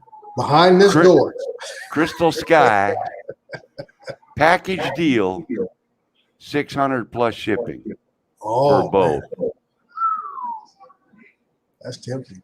Might be 50 or $100 for shipping to get it to you, because that monitor case and stuff's pretty heavy. But the good thing is I can wrap the Crystal Sky in bubble wrap and put it inside the monitor case and then just ship it like that. Wow, the Crystal Sky, I almost regretted getting rid of it for the smart controller. Well, not get rid of it. Quit using it for the smart controller, because with the Quick Connect, it was kind of a nice little package. Yeah. A Quick Connect clip, and it was ready to go, and it was real solid. It was a nice little piece. Never gave me any trouble. But wait, there's more. Where's Money Hall at when you need them? Yeah, exactly. So this is what the charger looks like. It can actually handle 2 batteries. And it's a standard DJI thing. It charges one at a time, right? Do you have a Phantom 4, Adrian? No, I do not. Oh, okay. Oh, see, that's what it takes. Is this gets powered by the Phantom 4 charger? Yep. But special deal. What do they say? But wait, there's more. Yeah, that's what you hear them say. Wait, but there's more. Special deal. I just happen to have a Phantom 4 charger that'll plug into that you plug in the wall to charge the Crystal Sky. Sweet deal. He is sweeting the deal big time. And that's 600 plus shipping. So just say $100 for shipping. So 700.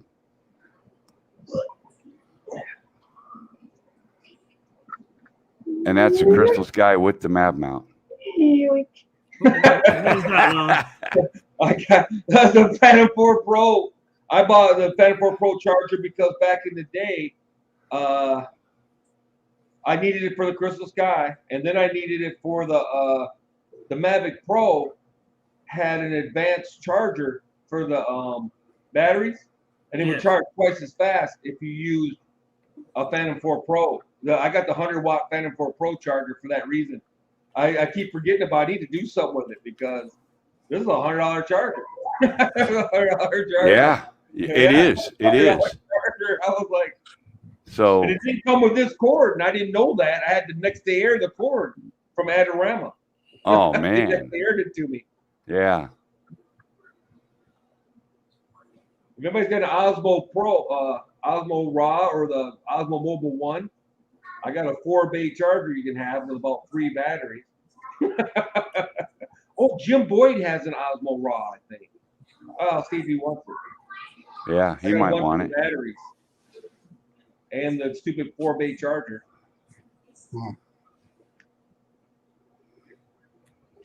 Yeah, that Crystal Sky, I used it right? once to make sure it works. What's that, and that's Adrian? the only time I've ever used it.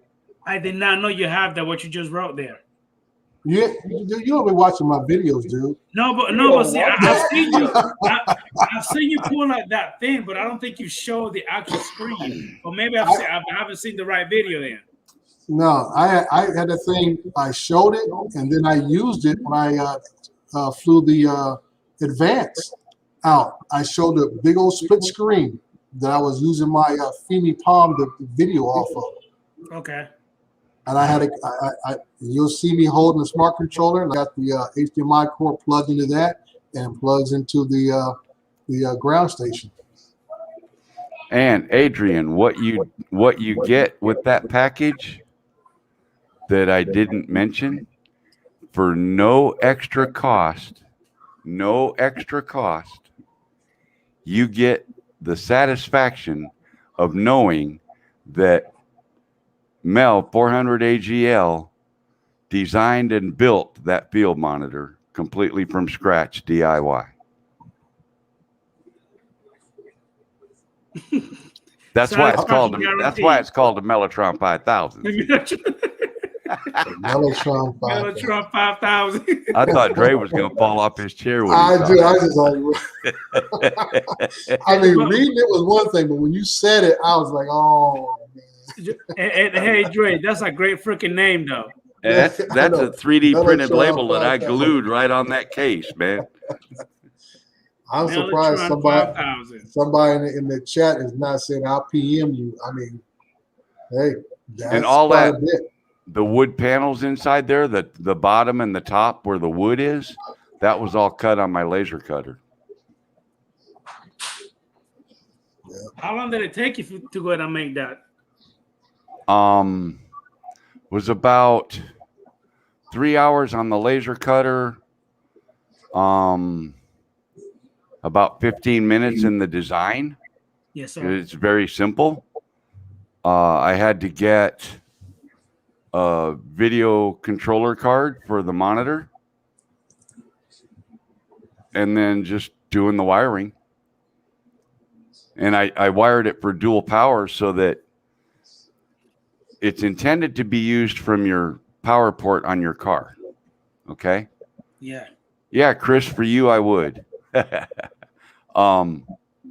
But I decided to make it 100% portable by using LiPo batteries in case you got to take it like away from your car, like where you're going to go film and maybe your client wants to be able to watch.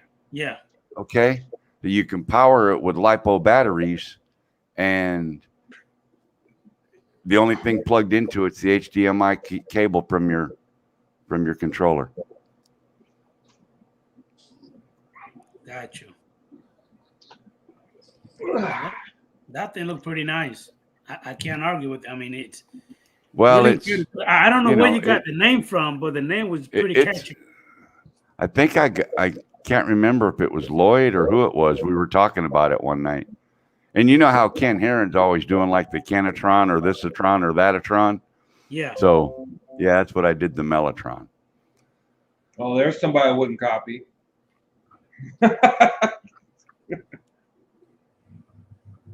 It's my name.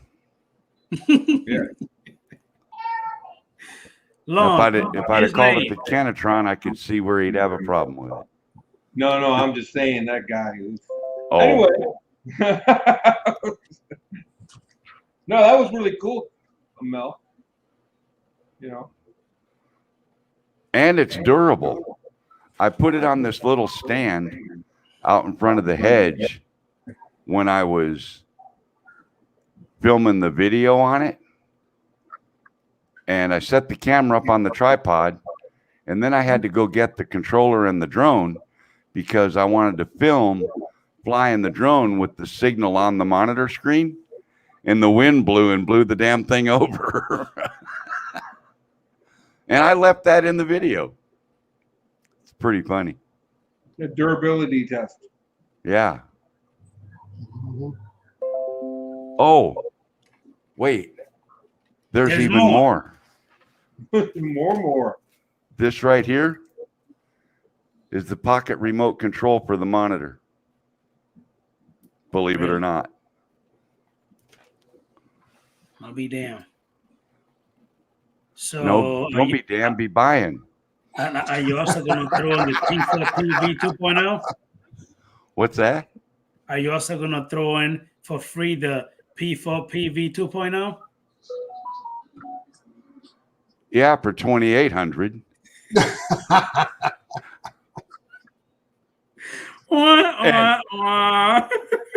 For 3,100, I'll make it a fly more package.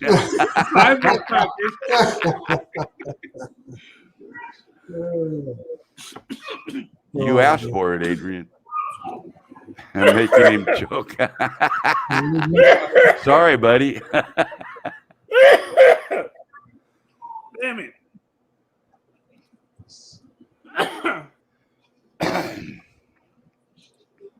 That That's was a funny. good one. Hey, you asked. Damn.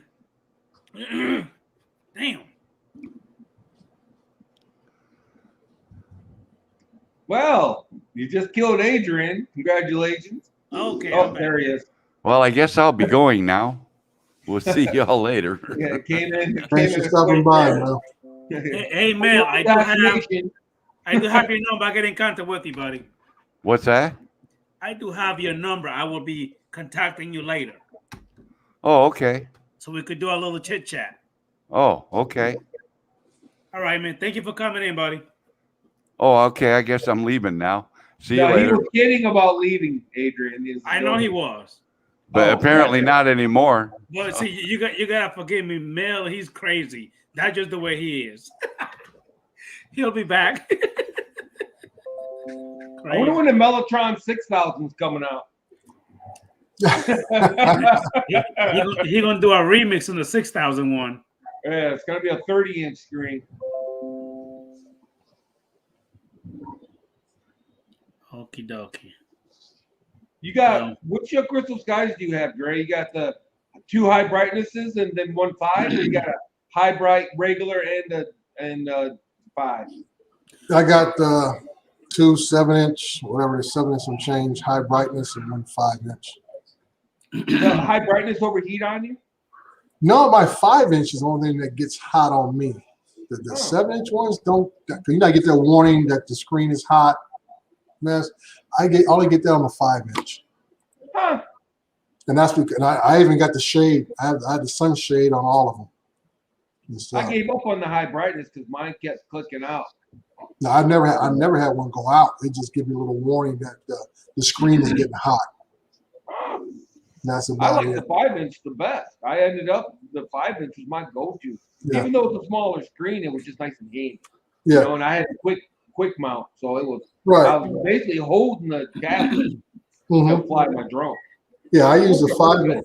I use the 5-inch with my Maverick 2 Pro. Right. And go from there. And I use the 7-inch with the Phantoms. Yeah, they got a good mount for the 7-inch for the Phantom controller. Yeah. Mm-hmm. Yeah. Trying to use the 7-inch for the Maverick Pro. Or Yeah, Maverick it's too bulky. Too bulky, heavy. It was weird because it was down here. And right. Trying to. Yeah, that 5-inch is perfect with the original controllers with the Maverick 2 Pro, and also I use it with the Maverick Pro, also. So that's about it. Yeah. Good night, Mel. All the old guys are dropping off. Good night, buddy. Thank you for coming in, man.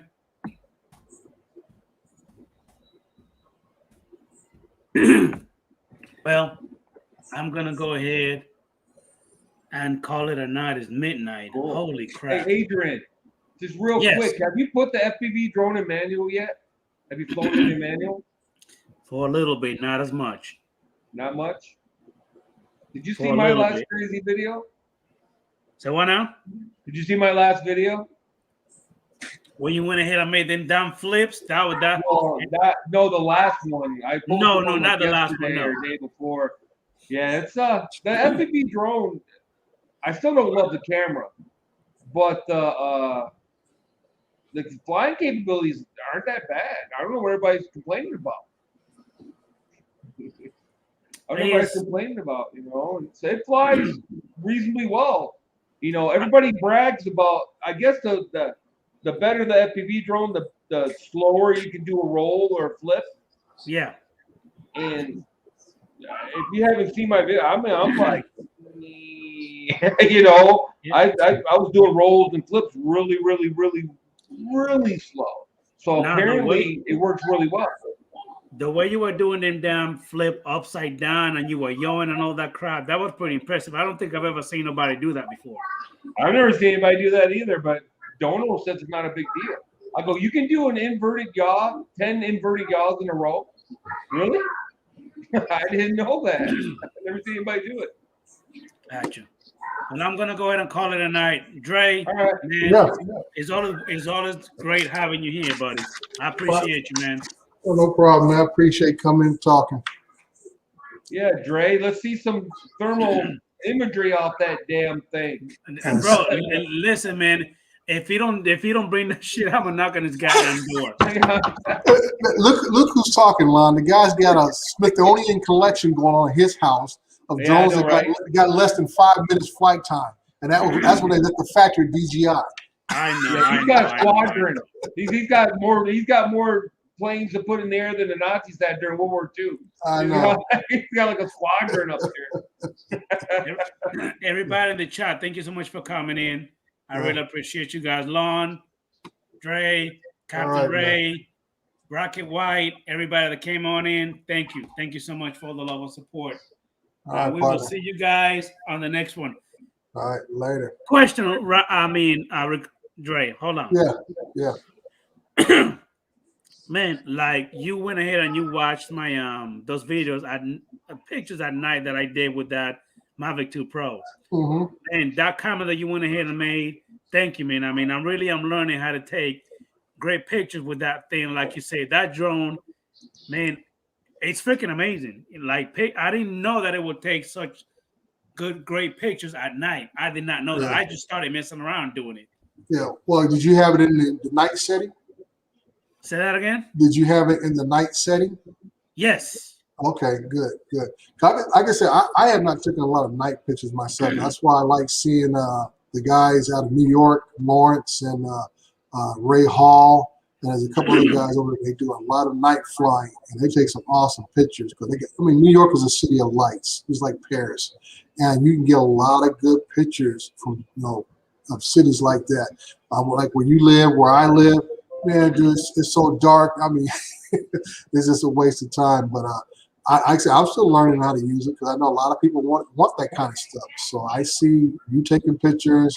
I see these other guys taking pictures. I'm trying to get tips so I can put that in my repertoire of being able to offer that out to the clients to say, hey, I can take you some night shots also, and see what's going on. Because people I did one little photo shoot, which is basically actually right at dusk, what it was, of a commercial building. I did about a little over a year ago. And I was totally blown away how clean it was. And I was actually flying. It wasn't a still shot. It was a video. And I was just creeping ultra slow and make sure everything stood in focus and stuff. And it came out pretty nice. And the beautiful thing about that, Dre, is that with that Hasselblad camera, it's like at night you could actually brighten it up. Like you could let more lights in. You know what I mean? Yeah. In the camera, you could light it up a little bit. I mean, the colors, man, were amazing. I didn't do no color grading or nothing. That was straight JPEG pictures, and you see how clear they came out. And now you understand why I get excited when I see stuff like that. I mean, anybody can go That's on a the post. camera that you went ahead and made. I love the camera that you made. Like I said, you go to guys who are very good at Adobe Premiere or was it Lumenlight or whatever it is, Lightroom. I said you can turn a half-ass picture into a masterpiece if you know how to manipulate all those different settings. Yeah. But my thing is, what does that tell me about the drone? I want to know what the drone can do, because that's what I'm gonna spend my money on. Because like I said, a lot of times you go to people, all they want is the raw files. They don't want no post work. They want just raw files for themselves. They want to do their own post work. They want to do their own post work. And that's why. So I said, if I provide you with an awesome picture to start with, that means your post work is going to be even better. If you need to do any post work at all, right? And that's going to make you come back to me to get more shots down the road if you need more work. So I can say, instead of me, painting a picture for you and say, well, here you go. And you're going to say, oh, that looks great. But I can't reproduce that every time because the weather may be different or something like that, because I'm not really learning how to adjust the settings on the camera on the drone. I'm just taking a picture and then I'm going into post work and I'm painting by numbers. and stuff. And that's why I say I tell these guys, impress me what comes out of the drone. Don't impress me with how good you are with Adobe Premiere or Lightroom or whatever else you may be using and stuff. Because my thing is, I don't like doing a lot of post work. It's time consuming, and you don't really make any money from it doing post work. Because how much can you really charge? You know, as I said, you charge $25 an hour, and you're still sitting there doing post work at 10, 20 hours down the road, trying to make this client happy. And he's gonna cut you off at some point. He might pay you no more than extra $100 for post work, but you've actually spent almost $200 or $300 worth of time. Yes. So that's what I'm saying. I said, make your life easier by learning the camera, get the maximum potential out of the drone, so you can give a good product day in, day out. And that's what I love about the Phantom 4s I still have. They take excellent pictures. The mechanical shutters, can't nobody touch it. No. Can't nobody touch it. I don't care, 8K, 6K, whatever. They still can't touch the mechanical shutter on those Phantom 4s. Can't touch it. And that's why you're they're right. And as I said, that's why I tell people, I said, what's the most requested drone still today? The Phantom 4. Phantom 4 Pro is still the most requested drone for commercial work. Simple as that. Well, you can put an RTK on it. You can, you can RTK it. You know, it works with every mapping program in the planet. Yep. And that's what I'm saying. And that's what I'm saying. It's so widely used. It's widely used. Yep. And I say, especially in commercial construction work, once they got something, they ain't trying to look for the next new thing. They will be stuck on that Phantom 4 Pro until DJI refuses to make any more. You can't buy any more batteries from them. Then they'll move on to something else. Other than that, that's the truth. Other than that, the industry is stuck on that Phantom 4 Pro, as long as it still flies. And so, and I get excited. People get excited when I tell them I got a couple of Phantom 4 Pros. And I said, if the weather's real smooth, I might fly my Maverick 2 Pro. They said, you got a Phantom 4 Pro? I said, yeah. So, oh, great. They get excited. A lot of folks are trying to push off using the new Airs and other drones. And they're like, yeah. I'm like, now I got a question for you, Joe. I'm about to show you this picture here. Do you think that picture was actually that post work? Do you think it enhanced it to make it look like that? Just glancing at it, I'd say that probably has a little bit of post work on the lighting, because the one on this Ford skyscraper has got a little bit of a like a little bit of glare. Not glare, but it looks smushed, like it's something smushed. In other words, you might enhance the stuff at the bottom, but it affected the part at the top. Okay. You see what the building I'm talking about off to the right? It has that yellowish light. That very top floor of that building, the light looks smushed, but the ones at the bottom look razor sharp. He's got a lot of noise too, though. A lot of white noise, right? Yeah, and that could be it. That could be. I can say I'm not a good judge of still photos. I mean, if you're very good at using Lightroom and Adobe, you can make it look like anything. Yeah, you get the right program, you can run a 2D noiser. Like Blackmagic has an awesome denoiser. Yep. Yeah, so that's just my thinking. I know I don't like spending a lot of time doing post work because I'm not very good at it. So I'm like, I don't fool with it. I rather fool with the drone, camera settings, take good pictures, and there you go. I'm not like this picture here looks great. That was taken with the DJI Air 2S. Mm-hmm. That one looks beautiful. I like that one. Yeah, I mean, what I'm seeing here looks a little pixelated, but that's because I'm seeing a copy of a copy and stuff. It might be your screen because the clouds look a little pixelated and stuff. But other than that, I like the ground, the green grass, everything else looks real good. The clouds had a little bit of pixelation in the clouds and stuff. But that's one advantage you guys have down south and on the East Coast, man, and other places. You guys get those, as my wife said, those true 4 seasons of the year. Out here in California, we get maybe 1.5. You know, we get summer and then it's not summer. Yeah, that's about it. Dude. Summer is not summer because where I live at is still desert-looking terrain. We might in the wintertime we get enough rain, they look a little green and look pretty and stuff. But 1 month after that, when the sun comes out, that same green grass turns brown in a heartbeat. Because we get hardly no rain at all. Like you guys might get rain. Lon might get a winter storm come through. Adrian, you guys get rain almost every day. Still, we had rain that lasted one day about a week and a half ago, and it has been 100 degrees for the last month and a half every day. And stuff. And that's just it. Yeah. So my terrain doesn't. I don't have that pretty terrain to shoot like you guys have. Yeah, Dre used to be a Mormon. You didn't know that, did you? That's funny you said it because I went to college in Utah. Yeah. I went to college in Utah. Oh yeah, I got to go to Utah for a class next month. All right. Well, wow. For a certification. Well, not class, certification. Yeah, where at?